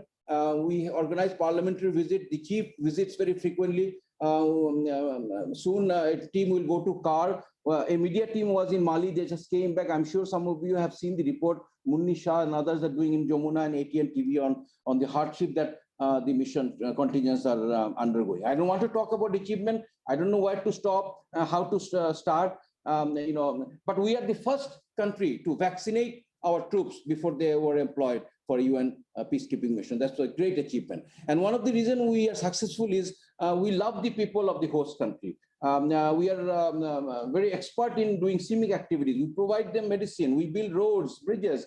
And people who never heard of Bangladesh loves Bangladesh now, loves the people of Bangladesh now, because we are absolutely impartial in performing. And there are so many awards that we have won. Just a word about Kuwait. Kuwait has the largest contingent of Bangladesh armed forces. I don't know if you know. We started deploying contingents in Kuwait in 1991. We have 11 contingents deployed there for the reconstruction of Kuwait, and more than 6,000 troops deployed there. To conclude, we the Bangladeshis are a resilient race. We have made supreme sacrifice for our language and for our land. We have survived some of the most devastating natural disasters in human history. Bangladesh Army being a pro-people's army with vast experience of natural disaster, nation-building activities, CIMIC activities, more than 5 decades of counter-insurgency experience, more than 3 decades of UN peacekeeping operations experience, with a very mission-oriented training system and a foolproof administration and logistics system. Bangladesh Army is prepared to meet any challenges as per global peace is concerned in the future. I'd like to conclude by referring the Honorable Prime Minister of Bangladesh, who said during a parliamentary session on 15th of November 2017, we believe in peace. We want all in the region to live in peace. Our main target is to develop the economy of our country. Ensuring peace is necessary for achieving the target. Thank you very much, ladies and gentlemen. Thank you very much, Brigadier General Manir Islam, for your very comprehensive and detailed presentation, especially about the potentials and challenges of Bangladesh's participation in the UNPKOs. And I'm really glad to hear about the expansion of our capacity and the strengthening of our capacity and peacekeeping operations. Particularly, I remember my days in the United Nations Permanent Mission in the early 1990s, when there was no DA at the mission, but I was in charge of the UNPKOs in addition to my other duties. And at that time, there was the deployment. Bangladesh 1st Battalion was deployed in Antak, Cambodia. So, but Bangladesh Army did not have any APCs at that time. So I'm now very glad to hear that there are around 600 APCs that Bangladesh Army have. And surplus now, sir. And more than that. So we are really glad to hear about all the expansion of the capacity of the Bangladesh Army to help United Nations in keeping, not only keeping and enforcing also peace and security around the globe. Thank you very much, Brigadier General Arakan. Now we will turn to the last speaker of our webinar, Mr. Ashik Rahman, who will make a presentation on COVID-19 and the geopolitical changes in South Asia. Over to you, Mr. Ashik Rahman. Thank you, sir. I think you can see my slides.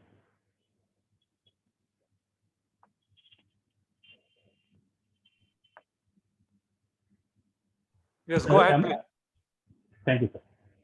So, Honorable Foreign Minister, today's chief guest of the webinar, respected session chair, and distinguished participants, assalamu alaikum and very good afternoon.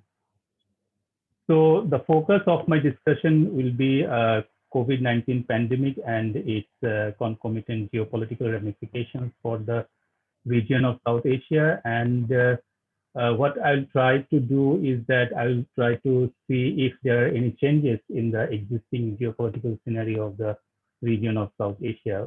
The previous speaker, Professor Imtiaz Ahmed Sir, has given us an overview of the geopolitical competition in South Asia. So I will just try to connect some of the dots that if there are any changes because of the COVID-19. But I would like to mention a caveat that it's very difficult to ascertain the causality, the direct causality between the COVID-19 pandemic and if there are any geopolitical changes, because a lot of observers will say that those are not because maybe those are not because of the COVID-19 pandemic. Those are just the regular measures and initiatives by the countries and the governments of South Asia. Now, before I go to on the discussion of the implications, geopolitical changes, just a few words about the devastating impacts of COVID-19. Just a few numbers. You can see that till yesterday, we have 181 million infections worldwide and 3.91 million. So almost 4 million deaths worldwide, and US is has the highest number of deaths, the most powerful country in the world with the highest number of deaths because of pandemic. That is one very interesting information, I think, although heartbreaking. More than 600,000 people died. And in case of South Asia, you can see the numbers. India with this Delta variant at the highest numbers, 30 million infections so far, and almost 400,000 deaths. Pakistan at second, Bangladesh at third. Bangladesh was doing well, but for last couple of months, I think we are getting affected because of this new variant, and the toll is rising. So that put us at number 3. And there are other countries, and very interesting, Bhutan has so far only one death, 2,000, a little bit more than 2,000 infections. Now, apart from the death, I think there are a lot of socio-economic impacts of this COVID-19, and I have listed some of them, like job loss and unemployment, increasing poverty, disruption of daily life due to lockdown, travel restrictions and the related consequences, disruption in education. Education institutions are shut down for, in case of Bangladesh, it's now for more than 1.5 years. Massive stress on the health sector. The health sector is struggling in the South Asian countries due to the, not having enough resources. And another area, I would say that the international labor migration has stalled, and this has a serious implication for the countries of South Asia, because most of the countries are heavily dependent on remittances, starting with Nepal, whose income from remittances accounts for 26% of the GDP. Bangladesh also had around 6-7%. The remittances account for 7% of the GDP. So that is a serious impact of this COVID-19 pandemic. Now, before again I go to the regional level, let's have a look at the global level. Some observers of international politics, international affairs, they are saying that because of the COVID-19, there are some changes at the global level, and they highlighted that the changes start with the increasing US-China rivalry because of this COVID-19, and that involves, the nationalist aspect, as also mentioned by Professor Imtiaz, that although he mentioned it about the vaccine, but it's not only about vaccine, about the whole, about the dealing of whole COVID-19 pandemic, and there was this, increasing rivalry regarding the issue of the origin of the virus, so the responsibility of the virus and how it spread. There were mutual blame game both by the US and the China.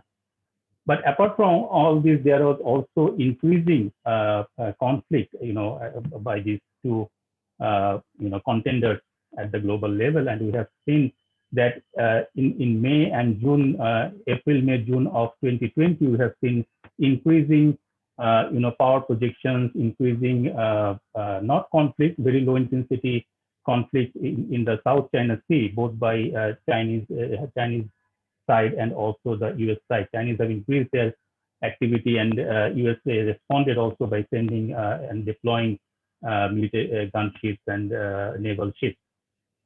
But apart from all this, the observers are saying that there is a major change in terms of global leadership. Okay, and one of the reasons is that US was hit hard, and at the same time, we have seen that during the Trump administration, the Trump administration was not very interested to take responsibility at the global level, whereas we have seen a sort of opposite or alternative position by China, that China, although was the origin of the virus, but China tackled the virus itself, quite praiseworthy initiatives are taken by China, but at the same time, China also opted to help other countries during this COVID-19 pandemic. And I will come to that in a little bit detail in the later part of the presentation. All right. So now coming to the regional at the regional level, do we see any changes in the geopolitics of South Asia? Now, I would mention a few of the issues. You might disagree with me that okay, they may not be the very concrete changes. The first thing I would say that we have witnessed a kind of increased risk for geopolitical initiatives, and the countries, the regional countries, or the stakeholders in the region of South Asia, they have taken a number of initiatives that increase their level of influence and leverage. And I would say that the first move we have seen that there was a virtual conference that was organized under the aegis of SAARC, and it was under the invitation of India in March 2020, very early stage of this COVID pandemic, and they discussed in that conference. They discussed about creating a COVID-19 pandemic fund, and India pledged $10 million, Sri Lanka 5, Pakistan 3, and Bangladesh also pledged $1.5 million. But the thing is, the pledge was good, and there was again a second round of discussion, and that was at the high level of high government official level. And there are also discussion about this fund, but and discussion about undertaking projects, individual projects for the 8 countries of the region, but so far nothing really happened. But this move by India to highlight to take a collaborative initiative under the umbrella of SAARC, I think that is a very we have to, I think, appreciate that fact that after a long time of non-activity in SAARC, the postponement of the last SAARC summit, there has not been any initiative in the name of SAARC. But I think China also made a similar kind of initiatives, and we have seen that just last April, I think there was a meeting of the foreign ministers of China and some of the South Asian countries, and they discussed about the issues of global, COVID-19 pandemic and how to deal with them, also including the issue of vaccine.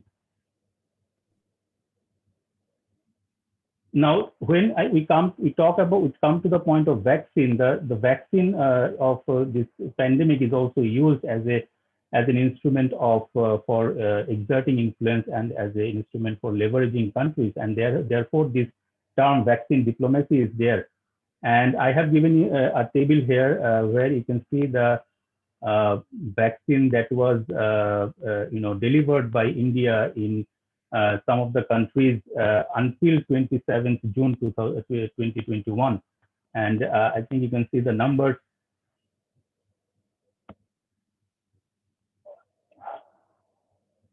The countries, you can see the respective numbers beside the countries. So far India delivered almost 10 million vaccines, but as we know that when because of India, it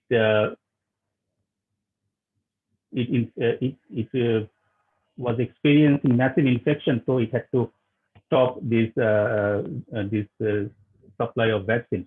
Now, China also take up this vaccine issue and use this vaccine issue to help other countries, and they have also delivered vaccines to a number of countries that in Southeast Asia, in Africa, and also in South American countries. So this vaccine diplomacy is another change, I would say, in terms of geopolitical change because of the pandemic. Now, the third change, I would say that there has been some increased significance of boundary and border control, both physically and psychologically. I think we were thinking before this pandemic, we were thinking of in terms of globalization, in terms of opening up, in terms of connectivity and people-to-people connectivity. But this pandemic, I think, created a serious stress on that kind of thinking, and people started to revert back.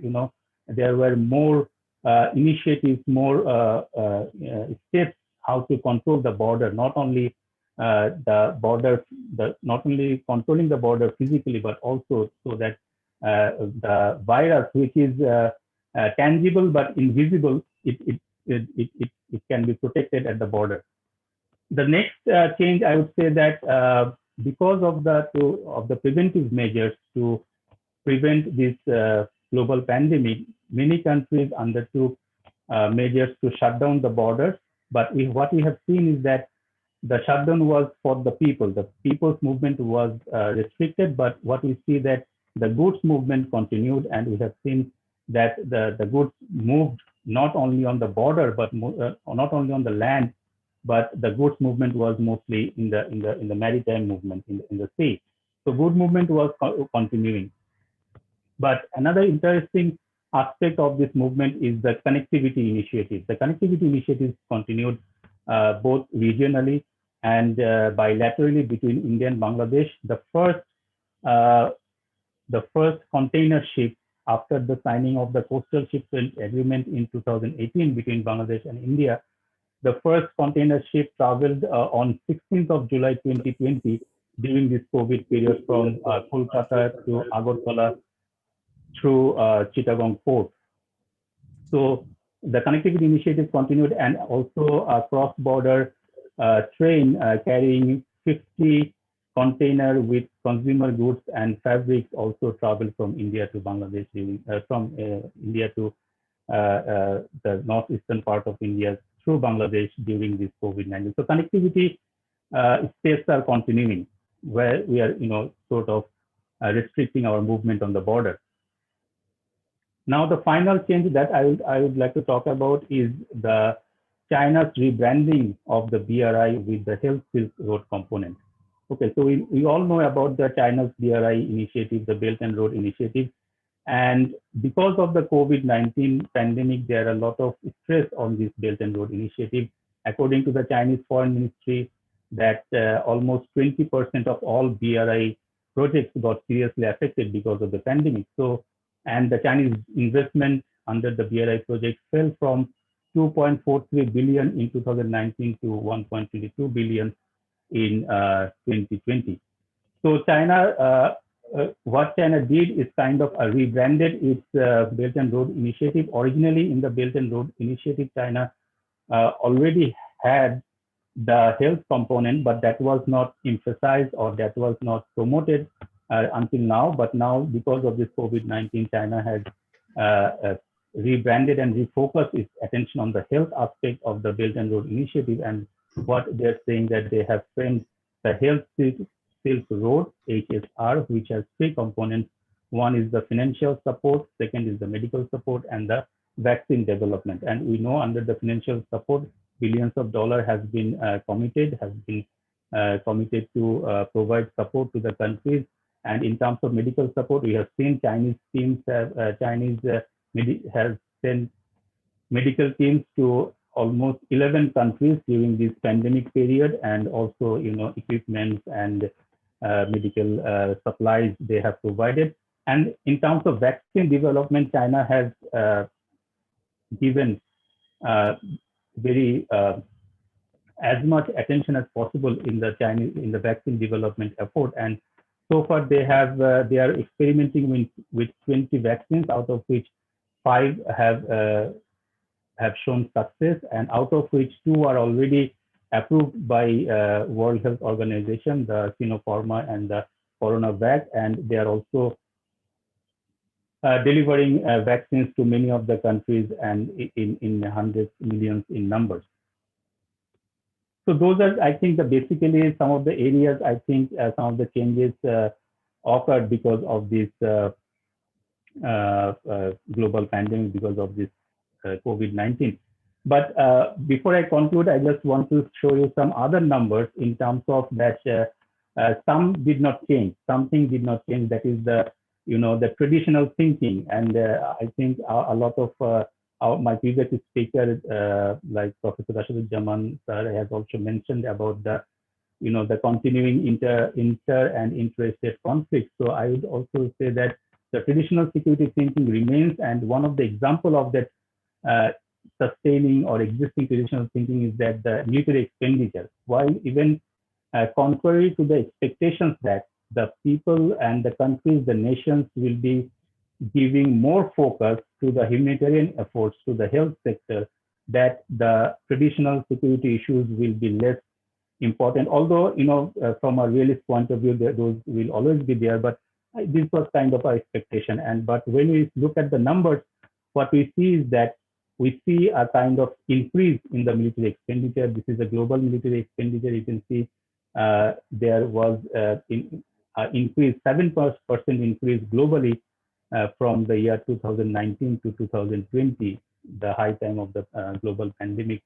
And if we look at the 10 largest countries, the military expenditure of the 10 largest countries, you will see that almost all of them, in case of all of them, although, like countries like United States, China, India, they are one of the major countries who are affected, Russia, who are affected because of the COVID-19 pandemic, but their military spending is still increasing on the year-to-year basis from 2019 to 2020.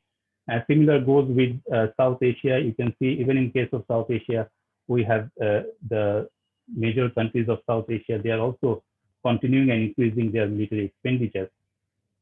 This is in terms of percentage. The countries at the below are the South Asian countries, and those are the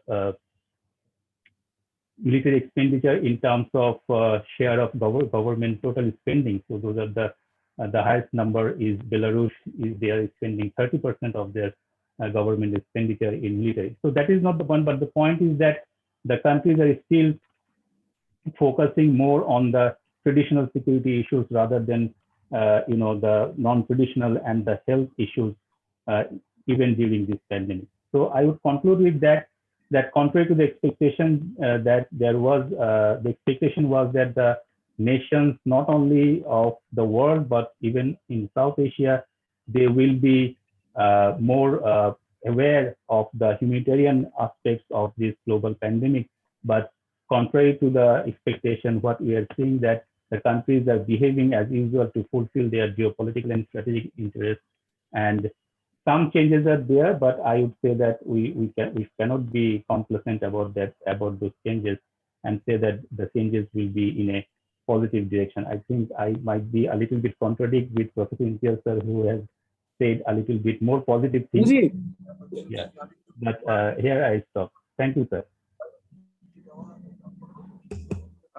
Thank you, Mr. Rahman, for highlighting the geopolitical aspects surrounding COVID-19. Thank you. And having heard from our presenters, the floor is now open for discussion.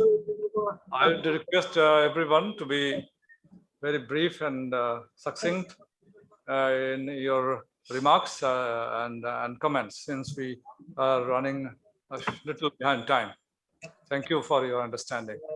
This is Brigadier Sakhawat. Can I? This is Brigadier Sakhawat. Can I? Please, Brigadier Shakat Hossain, you have the floor. Thank you very much. I will be very short and very crisp. Thank you very much, particularly the BISS and the chief guest, Honorable Minister for Foreign Affairs. My first point is that to Dr. Imtiaz, it says that transition between any rise of any power creates a little bit of confusion in the old world order. Are we going through that, and is that where we are?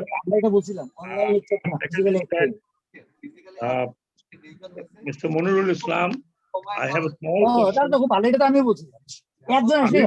Are we going to see rise in the violent extremism once once the Taliban has taken over the Afghanistan? Because in the meantime, we hear that few people have tried to cross in Afghanistan who have been caught by our law enforcing agency. Now, the third is to Dr. Rashidur-Zaman. As I'm being very quick and very crisp so that I don't take much time. Dr. Rashidur-Zaman, I believe that 3,488 kilometer long Indo-China border is not LSE. LSE is claimed by China and India vis-a-vis. That is the Ladakh area, the Aksai chain is LSE from the both sides. But in Uttarakhand, it's the Chinese who claim to be that is LSE, that is unsettled border.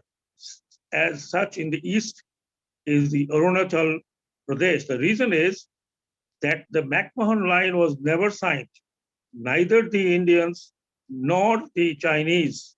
It was the one-sided border claim by the British India at that time with Tibet. And Tibet was then at, which is not. So I believe that it's not entire area that has been claimed LSC by both parties. Lastly, I have a suggestion after hearing the Brigadier General and the Foreign Minister is here, sir. Do we have many embassies in these countries where Bangladesh Army has been there for a long time, and the process of investment in these countries, because Bangladesh, I believe, and as I've seen, have created an impression in these particular countries which are war-ravaged, and they need the investment and economic support. Thank you very much. Thank you, Brigadier Shakhat. I think we first take all the questions and comments because of the paucity of time, and then we'll go to the panelists to answer your queries. Thank you. Our next speaker is Colonel Humayun.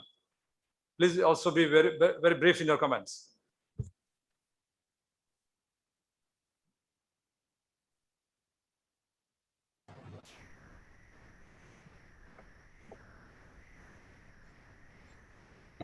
Sir, Colonel Humayun, are you with us? Yes, sir, I'm with you, sir. Please go ahead.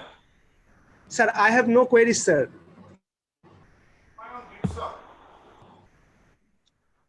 I'm told that Chairman, this is General Harun. Can I speak? I think there are two Colonel Humayuns here. Sir. Yeah, okay. Let us move. Chairman, this is General Harun. Can I speak? Now our next speaker is Lieutenant General Harun. Please, the floor is yours, sir. Thank you very much, sir. First of all, my heartiest congratulations to all the participants for bringing about the challenges of the South Asia regional security. While I congratulate all of them, but I would like to make a special comment regarding Bangladesh issue. I think presently, what is being faced in Bangladesh is, I would say, that continuation of our history. Now, thanks to Dr. Imtiaz, special thanks to Dr. Imtiaz for bringing about, highlighting the Awami League manifesto of 1970 and Bangabandhu's vision of 1973 foreign relationship. We are continuing, and I think we will continue to remain steadfast on that policy given by Bangabandhu. As far as we are today is concerned, we don't have physical enemy today, but in any case, we cannot ignore the developments that are taking place in the South Asia region, particularly the conflict between the major powers within the region and also outside the region. However, I think the biggest challenge for Bangladesh is we have recently graduated from the least developed countries to developing country. And the biggest challenge is continuing or maintaining the growth rate and remain the status of the developing country. With all those mentioned by the presenters, I think there is another challenge that we are facing absolutely day to day is the environmental degradation. And the threats that are coming out from the disasters, from the floods, from the cyclones, these are all coming because of the, I would say, the environmental degradation that is taking place within the region. And this cannot be fought by any country alone, neither by Bangladesh, nor by India, nor by anybody else. I think it needs a global as well as regional cooperation, for not only for our growth, but also for our sustainability. This is also leading to another problem, which is the growth of the, I would say, the hunger and sorry, am I audible? We can hear you. Please go ahead. Okay. I said these are also relating to another problem, is serious problem, is the poverty as well as the hunger, which will continue to destabilize the society. We have highlighted the problem of the Rohingyas, but very often we forget that we have been hosting about same amount of people in our country as refugees for last 50 years. Nobody talks about the Biharis. What happened? We have forgotten about them. So they are also taking our resources. They are also burden to us. And we have been hosting them last 50 years. Now they are getting merged with our society. So if we have to change the problem of the Rohingyas, we also have to solve the problem of the Biharis. I'm sure that Honorable Foreign Minister is here. He has not forgotten the issue. We have been facing these problems in 1973, and there has not been any solution, neither with the Pakistan nor with the international community. Now the total burden is on government of Bangladesh. There are many issues needs to be discussed, as the General Shaukat also brought out something, but within the shortest possible time, I would like to highlight again and again that the environmental degradation and environmental situation is taking a great toll of our development effort and also our progress. At the same time, we cannot forget the development that in place. We have to keep our guard. And last not the least, as the what you call IJ Model Islam said, the religious fundamentalism that has to be curbed at all cost by all concerned. Thank you very much. Thank you, General Harun. Just to bring one clarification, that they are stranded Pakistanis, not the Biharis. We normally call them stranded Pakistanis, and they are considered as such still. Thank you. Our next, right, sir, I agree with you. Thank you. Thank you. Our next speaker is, I think, Dr. Jahid. You asked for the floor. Dr. Jahid, please. Are you there? Huh? Dr. Jahid.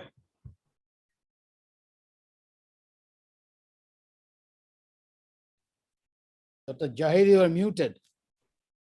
Jahid, please unmute your computer. Dr. Jahid. But General Mainul asked for. Sir, can I have some points, sir? One single point. Please go ahead. Sir, thank you very much. There are a lot of challenges, of course. I cannot mention all, I should not. Rather, I think we say that remittance Jodha. So these remittance Jodhas are involved in a particular segment of the class, of the society. Now we have so many public, of course, and private universities creating so many graduates. I would humbly request that we should explore this thing, that to train them in certain languages, for example, Chinese language, Japanese language, because these are the societies where there are lack of skilled people.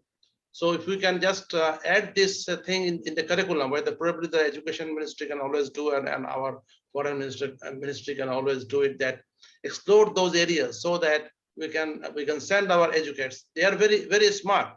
Those who are going abroad in private individual capacity, they are all doing good. They are not coming back to Bangladesh, but they are sending money to Bangladesh. But if we can just add this value of language learning, we have few language learning, but we can explore in the proper channel so that we can also send them, so that our private universities productions can go abroad and then serve the nation by sending the remittance. Thank you, sir. Thank you very much, Dr. Zahid, for your comments and suggestions. You are Lieutenant General. Okay. Thank you, sir. Okay, thank you.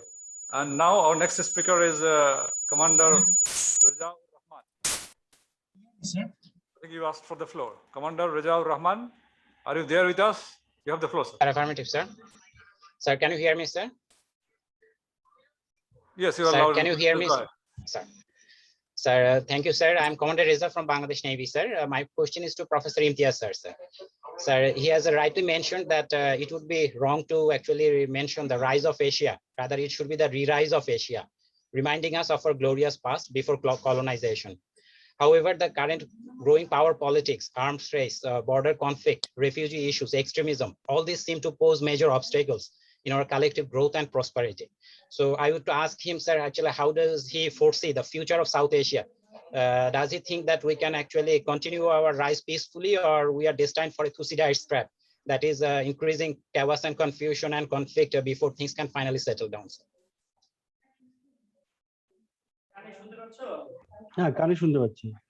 Thank you very much. Our next speaker is Mrs. Tawhida Faruqi. You have the floor, madam.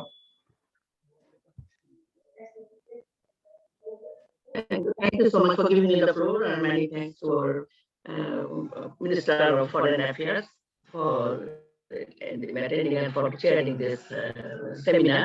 I don't have any queries. Only I want to express my feelings about this session. As Mr. Brigadier General Muhammad Munir Islam Akan, as he presented the real scenario of the UN keep missing, even peacekeeping for units, and the presentation as the competence of the troops, that Bangladesh is doing very well, and they prove their competency.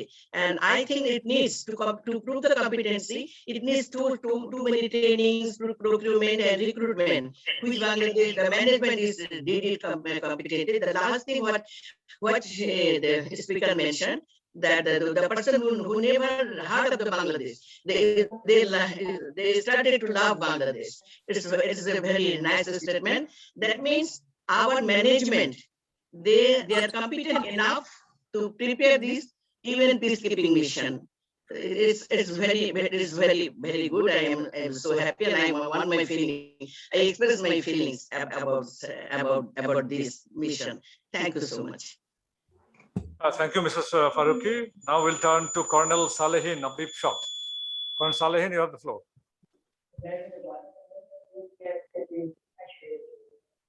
Thank you, sir. I am Colonel Salehin from Deepshot, sir.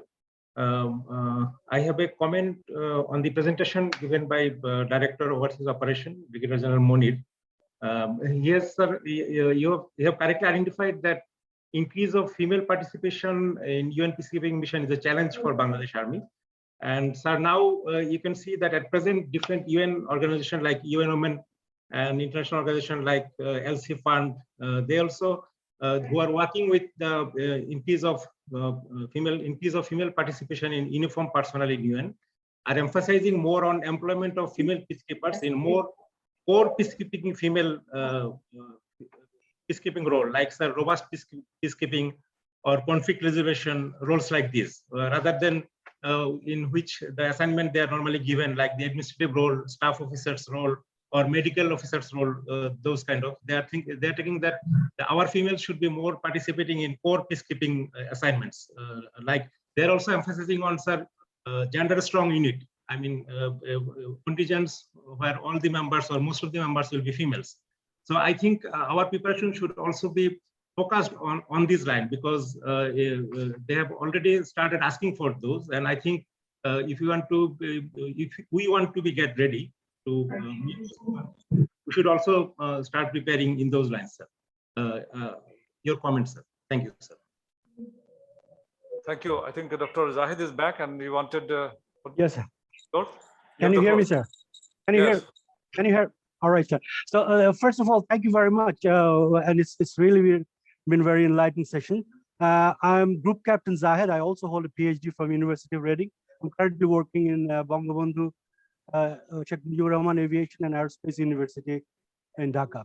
So thanks to Professor Imtiaz for making the point that geopolitics is a construction by humans, and there is a growing construction about the concept of civilizational state, a concept which in many ways is different from the Westphalian concept of statehood. And most scholars have also termed China and India as a civilization state. And in a recent paper in the Journal of Indo-Pacific Affairs, it argues that the civilizational states present a seismic shift in the way various societies recognize and conceive global power relations. So at the heart of this Chinese understanding of civilizational statehood lies the idea of Tianxia, which many of you are familiar, is all under the heaven. And the Indian concept of civilizational statehood is rooted in the concept of Akhand Bharat. So my question to Professor Imtiaz and to some extent Rashid Zaman also, is that does the speaker endorse this view of civilizational states, statehood? And if so, how do they view the future posturing of these two civilizational states as they become more powerful in military and economic terms? And what adjustment, if any, does it impose on small tributary states like Bangladesh, Bhutan, Nepal? And is our option limited to hedging and balancing, or is there any possibility of tripping into competitions or any other forms of IR parlance related sort of IR theory related concepts? Thank you. Thank you very much. I don't think we have any more speakers. No, if you kindly allow me, I would like to say a few words. Mr. Shamsir Ali, you have the floor. No, I'm Major General Fazlur Rahman, retired. Major Fazlur Rahman, you have the floor, sir. Thank you very much, sir. I have no question, but an experience to share with all. I was very pleased to hear Brigadier Munir Islam about the present peacekeeping state of affairs. It started all in 1988 when I was the military secretary and General Atik was the chief of army staff. So one fine morning, General Atik, after having a discussion with then President Ishad, came back to the office and very frustrated, saying that we are asked, Bangladesh is asked to provide 12 peacekeepers in Unimog, Iran-Iraq frontier. So the chief very rightly had said that we are having a terrible time at that time in hill tracks. Every day there was a 3-4 casualties. Even the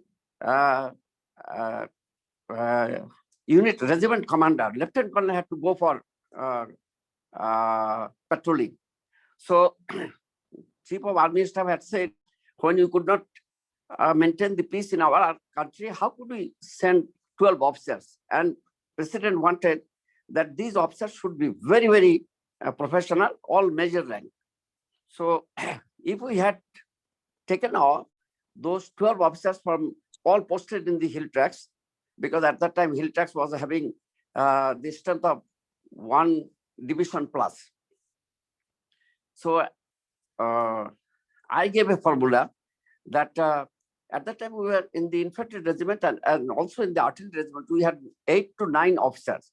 So taking out 1 or 2 officers from every regiment would affect the effectivity of the unit itself. So I gave the formula that during the absence of these officers from the unit, we could temporarily post officers from Ordnance Corps, ASC or EME temporarily. Now, General Rashad had this experience in 1965 war. So when right in front of me when the chief of army staff discussed these things, this formula with the president immediately accepted it and said, okay, you please confirm it to the UN, our representative in UN.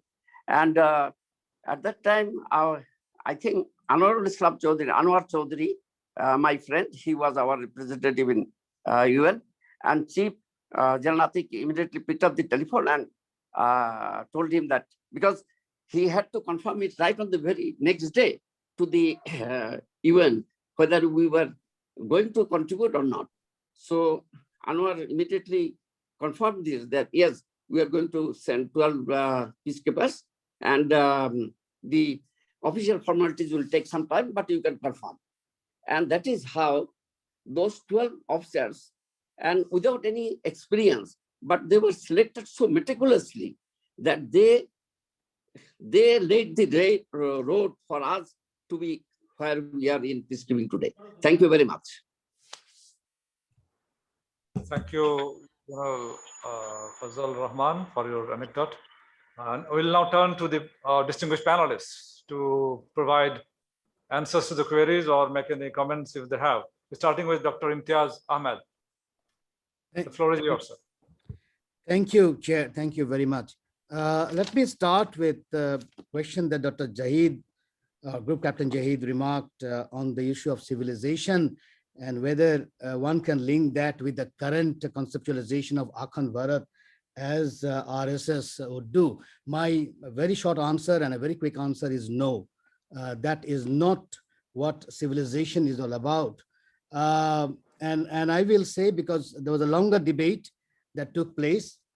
I remember when Gandhi went to England, when journalists asked him, what do you think about Western civilization? He responded by saying, I think it is a good idea. So keep in mind that the South Asians' concept of civilization is very different from what is now being construed as civilization. And Tagore, Rabindranath has written a hell of a lot on this issue, arguing that the way the West understands civilization, the nearest word that we have, well, he translated that into Shobhota later on, but he pointed out that it is nearer to our concept of dharma. Dharma not understood as religion, because dharma and religion are very different, though it gets translated very distortingly. Religion has become dharma and dharma has become religion, which is not. He argued that it's near to what Manu wanted to say as sadachar, that is proper conduct. That is, I will not light a cigarette now. That would be uncivilized. It will not be proper conduct. I will not use a 4-letter word now. I can use it with my friends, but not here in the platform. That will be uncivilized or not sadachar or not proper conduct. So from that point of view, civilization is much older concept in South Asia. And I'm very uncomfortable with Huntington's clash of civilization, because you can't have clash with civilization. You can have clash with barbarians, but not with civilization. And you can see how poor English is Huntington's English is. So, one can easily see, very bad English of using the word clash and civilization together. Very quickly on Commodore Reza Rahman's on the rise of Asia and future of South Asia. Well, it's a very good question, because you have to be very careful, because we have in our midst in South Asia who are reproducing the two-nation theory or politics of singularity, as I say. This is politics of singularity is not going to bring you a kind of Asia that we had once. And the two-nation theory is something, at least for Bangladeshis, we discarded it in 1971. But here we see in our neighboring country, particularly by one political party reproducing the two-nation theory, which they have a longer context to it, longer than actually Muhammad Ali.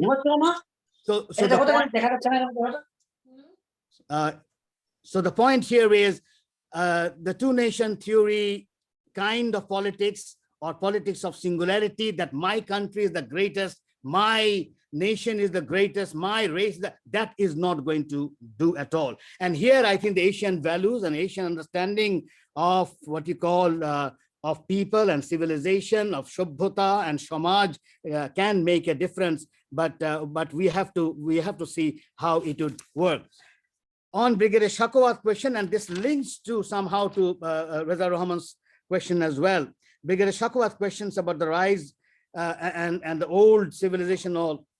You see, what is making a difference now than the earlier times is because of the technology that we have. I will give you a very good example. And this is the Gaza war, or the Israeli conflict in Gaza in recently.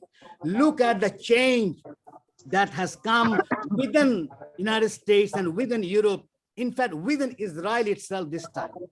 Why? Because for the first time in the history of the Palestine war, for the first time, people could watch live in the technology they had in the face. I myself had friends in Gaza sending me photos live that this is what is happening. I had friends in Lebanon showing me pictures, sending me pictures that this is what is happening in Gaza now. And that changed the entire psychology, or whatever the ideology or whatever the propaganda that Israel and the mainstream United States was doing year after year. And it's not going to, you can't go back. You will see this is going to come up in an extraordinary way. So the Gaza war is a good, I would say, one has to do more research on that, of course, but one can see that how humans can change and can see what reality is all about, who is a victim and who is a perpetrator.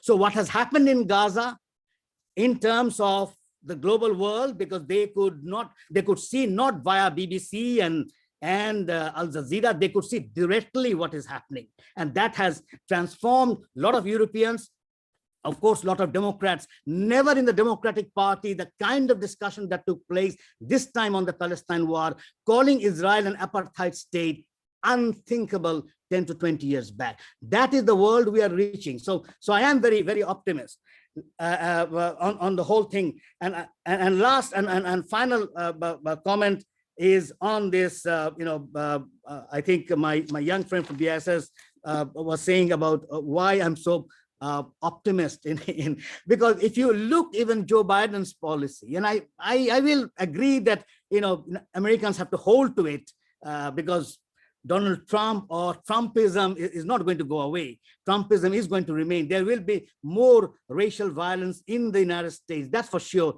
You can see that coming up. And that's because they have the weapons in their hand. The number of weapons the Americans have in their hands is unthinkable and almost unacceptable. The number of children getting shot every day. And these are figures from the United States government. You will see it's unacceptable, unthinkable. So they have to do quite, but I have my hope on human beings. The human beings will rise to the occasion. The Americans would rise to the occasion and try to defeat what is bad. So at the end, even with all the pandemic and all, lessons are extraordinary. And we are living in extraordinary times. I'm still hopeful that we will do much better. My last line is, in the last serious pandemic, the Spanish flu, don't forget, people went for Second World War. The rise of Hitler and Mussolini. At least for now, we have stopped at least one mini Mussolini or mini Hitler, if we can say. So I am hopeful that this time people have learned from the earlier history and will face the world in a much better way than what we did last time. I'll stop there. Thank you. Thank you, Professor Imtiaz, for the clarifications. Now we'll turn to Brigadier General Manirul Islam Akan. There are many questions and comments on your presentation. Do you want to make any comments or yes, sir. I will, sir. Again? So I'd like to make a comment, sir. The first comment is regarding opening embassies in the countries that we are deployed. When I landed in Liberia in 2003, and as I was being driven from the airport to my accommodation, I saw a huge mansion being constructed. And I thought, this is the parliament building of Liberia. And the driver said, no, this is the Chinese embassy. And during my stay there for 1 year, I have seen ship after ship banking in the shores of Liberia, taking out copper and iron and different resources. And as I talked to some of the Chinese peacekeepers, they said that when peace prevails, the price should be international price. This is the time when we should invest and extract the raw materials from there. In South Sudan, we have an engineer contingent which is there for 20 years, and they have such confidence of the government of South Sudan. They don't listen to UNMISS, the UN headquarters, and they get the things done through the engineer contingent. In Sierra Leone, they have adopted Bangla as their second language. As I was visiting Mali last weeks, I've seen many Malians coming to me and asking me, "Kemon achen in Bangla?" In Mali, where people never heard of Bangladesh. So we must invest the reputation that we have established through the peacekeeping efforts. And these countries are 11 times, 10 times larger than Bangladesh, with population 10 times less than Bangladesh. Now, there are huge opportunities of our skilled manpower being employed in those countries. Our goods being exported there. They don't produce anything. Everything you see are imported from neighboring countries. And there are huge opportunities. And I draw the attention of the Honorable Foreign Minister, particularly in countries where we were successful. In all missions we were successful. We should prioritize and start opening embassies there. Huge opportunity for Bangladesh for investment. Regarding female engagement teams and robust peacekeeping, I truly believe they can be employed anywhere. Our ladies, we are proud of the female members of Bangladesh Army and Bangladesh Armed Forces. In my family, my wife plays a more robust peacekeeping role than me. And, it's a matter of, a decision, because in the armed forces, in the army, we have female soldiers in certain corps. support elements, Army Service Corps, Ordnance Corps, Signals Corps, Artillery Corps. We are yet to recruit officers in the fighting arm, the infantry and armor. But I am confident that they will be able to equally perform in these fighting service. And such an impact of a female accompanying a patrol, going to a village, and the female goes out and meets the female of these conservative societies, and they can come out and they share their sorrows and the connection they can establish by having these female soldiers there. They can play the kind role, they can also play the robust role. It's just a matter of us deciding what role they will play. Thank you very much.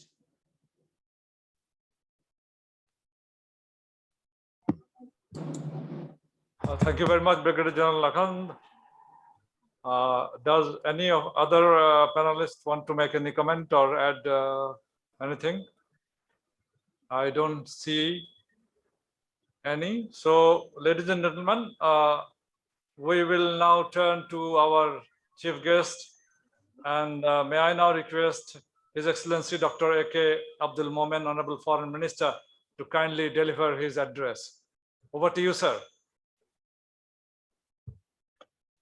Thank you, Ambassador Fazl Karim, the chairman of the, chairman of the institution.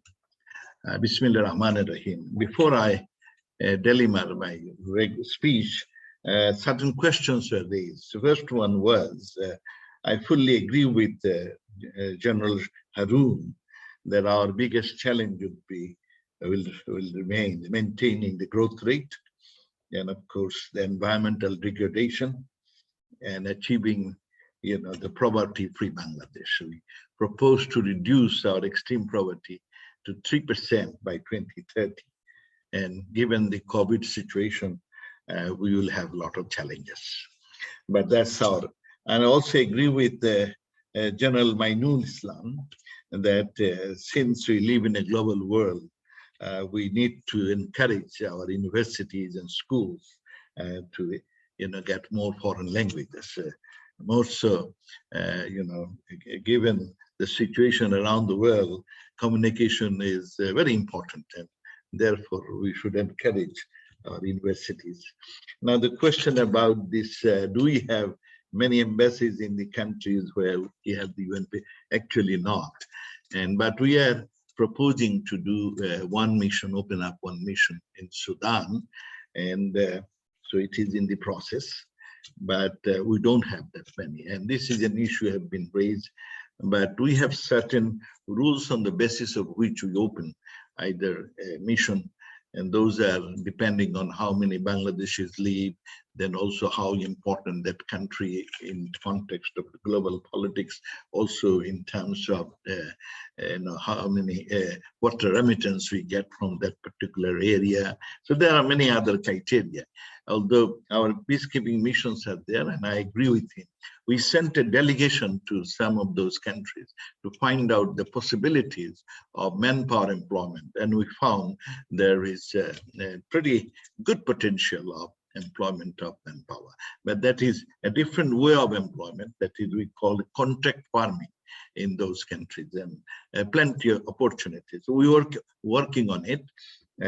Our ministry has submitted a proposal, and it is now with the Bangladesh Bank, because their creation of job is not just like other countries. You send some guys and they employ. There, you have to create the job, through some negotiation with those country governments. So we're working on it. And so these are a few questions I thought I should, in the very beginning, let's take them. Hope that we will be opening one embassy. And if you remember, in the foreign ministry, there are not many, the missions in Africa. Recently, we have opened up one in the Ethiopia. In Ethiopia, we have opened up one.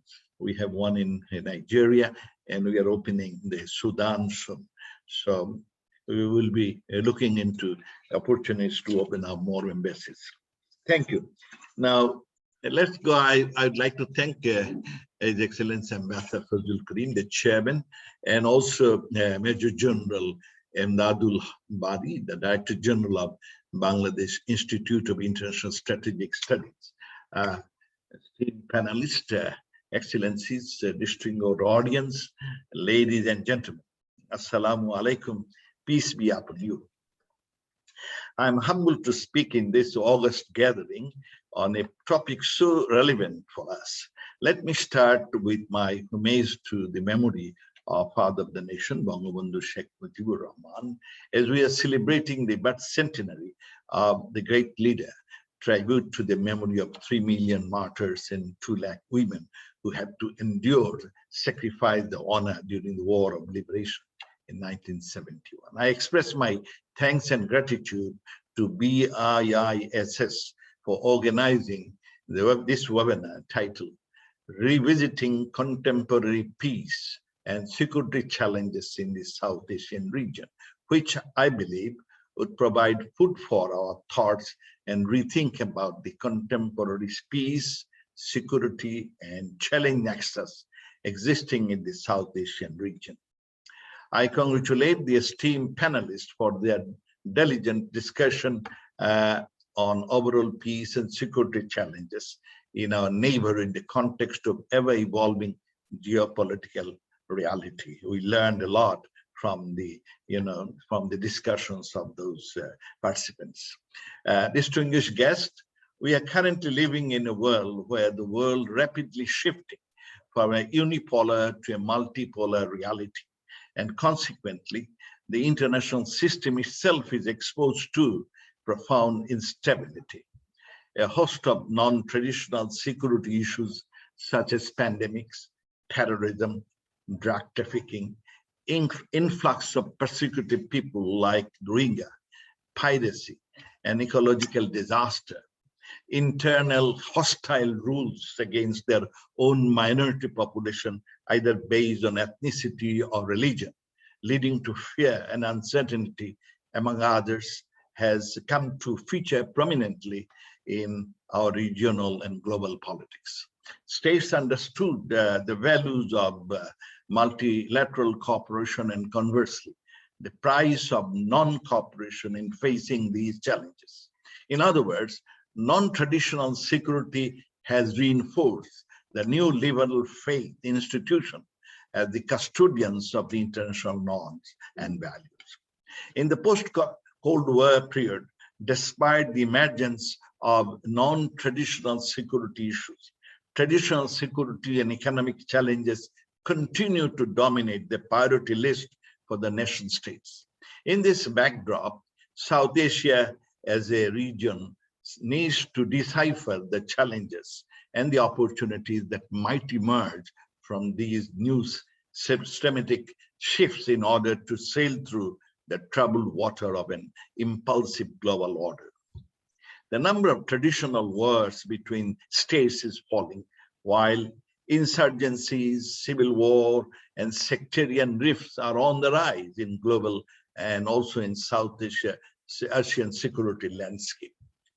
With ever-intensifying globalizing the world, we know these problems have global manifestations, and all the nations by and large share a common fate. Esteemed audience, you are well aware in Bangladesh, under the prudent leadership of our Prime Minister Sheikh Hasina, we have adopted zero tolerance policy against all forms and manifestation of terrorism and violent extremism. We have even walked extra miles to ensure peace and stability in Bangladesh and beyond. The government of Bangladesh remains extremely vigilant to counter cross-border terrorism. Honorable Prime Minister's pledge that we will not allow any extremist or terrorist to use our territory for perpetrating terrorist activities against any other country has literally been translated into action. Likewise, other countries in the region have also made earnest efforts to maintain peace and security within their territory. But in an intricately globalized world, amid interdependence and close interactions between the states, of peace and security in isolation within one's own territory hardly culminate to ultimate stability. Traditional rivalry exists among the regional countries. It would be beneficial if the regional leaders realize the common challenges and act accordingly to harmonize the peace process through synchronized efforts, as peace and security in one country is guaranteed by the simultaneous harmony in the neighboring country. Alongside, most of the South Asian nations undergo certain internal factors, which have, over the decades, polarized the region, resulting in disintegration despite convergence in socioeconomic condition, common cultural values, shared ethos, and identical memory of past colonial regime. The sooner we prioritize our common thrust for prosperity and roadmap to end hostilities and mistrust, the better. Practice of overarching democratic values in judicious way in every country of the region would potentially drive a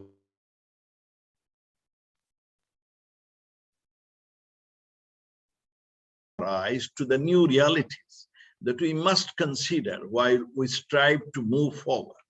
With every passing day, the world is countering new and deeper fallouts of the COVID-19 pandemic on countries and communities across the globe.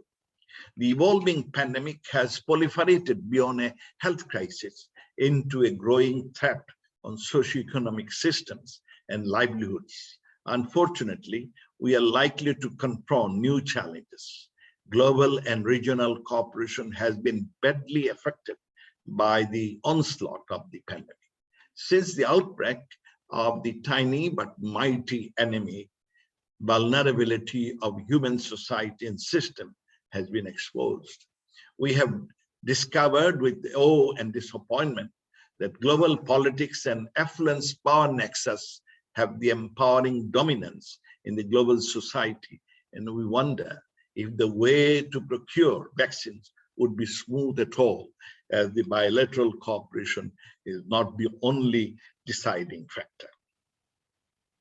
I'm happy to mention here that Bangladesh could initiate and adhere to a form of vaccine diplomacy, which ensures diversified sources of vaccines.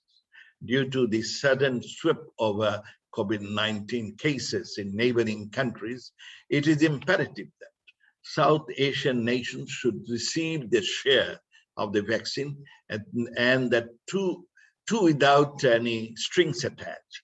In addition, we demand COVID vaccine to be a public good, and its technology should be shared and available to all countries to produce it at an affordable price. The pandemic illustrated that political leaders, scientists, and citizens cannot operate in isolation during health crises. Rather, health emergencies must be viewed as global security crises that require coordination and cooperation among all stakeholders. To obtain the full health, societal, and economic benefits of vaccine program must be coordinated, inclusive, and equitable. Stronger regional and international cooperation is necessary in the coming days for mitigating the impact of the pandemic and for rebuilding the faith. Distinguished colleagues, we have seen how an act of mindless persecution in a particular territory could affect the security and stability landscape of a region. The long-standing Rohingya crisis in Myanmar has continued to haunt not only Bangladesh, but the South Asian region as a whole. Once an internal matter for Myanmar, this has now destabilized the regional tranquility of South and Southeast Asia and triggered a global outcry. The strategic location and untapped natural resources of Rakhine State have made Myanmar a strategic partner of the major world and regional powers.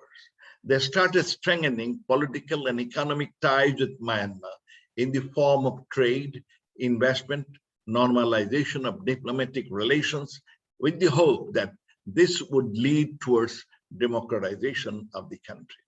In the backdrop of recent political turmoil in Myanmar, the international community must realize that Myanmar has a long history of persecution of its own people, especially Rohingyas, from the country under the pretext of security operations. The culture of impunity has taken a deep root in Myanmar due to the country's lack of willingness to bring the perpetrators to justice.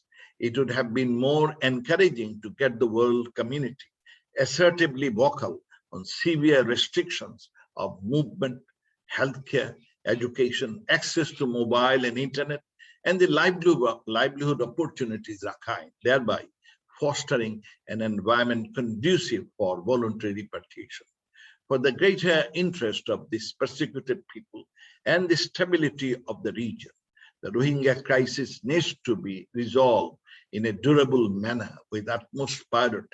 It is better if the regional leaders understand early that statelessness of a large ethnic group on the face of persecution might turn a volcano open, if not treated with promise and action to serve justice. Distinguished audience, due to growing dependence on virtual resources and rapid technological developments, cybersecurity landscape poses a significant challenge across South Asia. Social affinity among the states of South Asia has opened avenues for similar cyber crimes and social level affecting individuals. On the other hand, cyber attacks on the commercial and legal entities are also very common in this part of the world. It may turn into a serious matter of concern in the context of the ongoing pandemic, when the entire world has been forced to enter into an unprecedented mode of virtual communication. To ensure that national security and confidentiality is not compromised, countries of the region need to be equipped with cyber intelligence and appropriate political and regulatory processes. Ladies and gentlemen, South Asian countries must understand the long-term benefits of regional and multilateral cooperation. In successful multilateral agreements, an even playing field can assist all cooperating countries in developing their economies, promoting good governance, and supporting cross-border infrastructure projects. In South Asia, multilateral cooperation can support the development of stronger transportation systems, better connectivity, collective action against climate change, which may become a security issue, plus best practices in the field of agriculture and contributions to scientific development.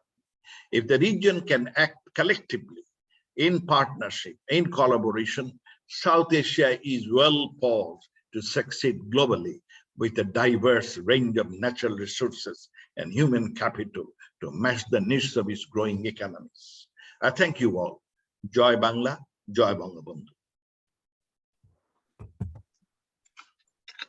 Thank you very much, sir, for sharing your valuable thoughts and ideas, especially for highlighting the current issues and challenges the South Asian countries are facing, and also their evolving nature and how countries can come together to deal with them effectively. Thank you, sir. Distinguished participants, we really had a very interesting and illuminating session today. Especially we had a very lively discussion session with so many comments and queries coming up. We all know that the issues that we dealt with are very vast and cannot be fully covered. We cannot really do justice to them in just 3 or 4 hours time. But in any case, we had a very lively session. As our distinguished panelists have mentioned, major threats to peace and security in South Asia emanates from both within the region as well as from outside. Along with internal threats like the rise of extremism, climate change, poverty, and bilateral conflicts, there are the newer issues like the major power competition, Rohingya crisis, COVID-19, and cybersecurity, as the Honorable Foreign Minister has just mentioned, which need a really global response. In today's globalized world, no country or region can remain isolated from the outside world and remain insulated from global problems. South Asian countries in the past actually, unfortunately, went to the opposite direction and thus eroding their prospects for development and prosperity. The region remains one of the least connected regions of the world today, despite their common history and culture, as well as their links by geography. We all know that the interregional trade in South Asia amounts to barely 5% of South Asia's total trade. While if you compare it with the ASEAN countries, they have 25%. So special efforts should be made to change all that and move to a new era of enhanced cooperation and integration in order to strengthen peace and stability in the region. I feel that more high-level meetings, business to business, as well as people-to-people contacts can help reduce mistrust in the region and contribute to building peace, stability, and prosperity. I thank you all. I especially thank the Honorable Foreign Minister for being with us the entire period, despite his very busy schedule, and also for sharing his valuable thoughts. I also thank the distinguished panelists for their very brilliant presentations. The audience also deserve our heartfelt thanks for their active participation. And I thank you all. Thank you very much.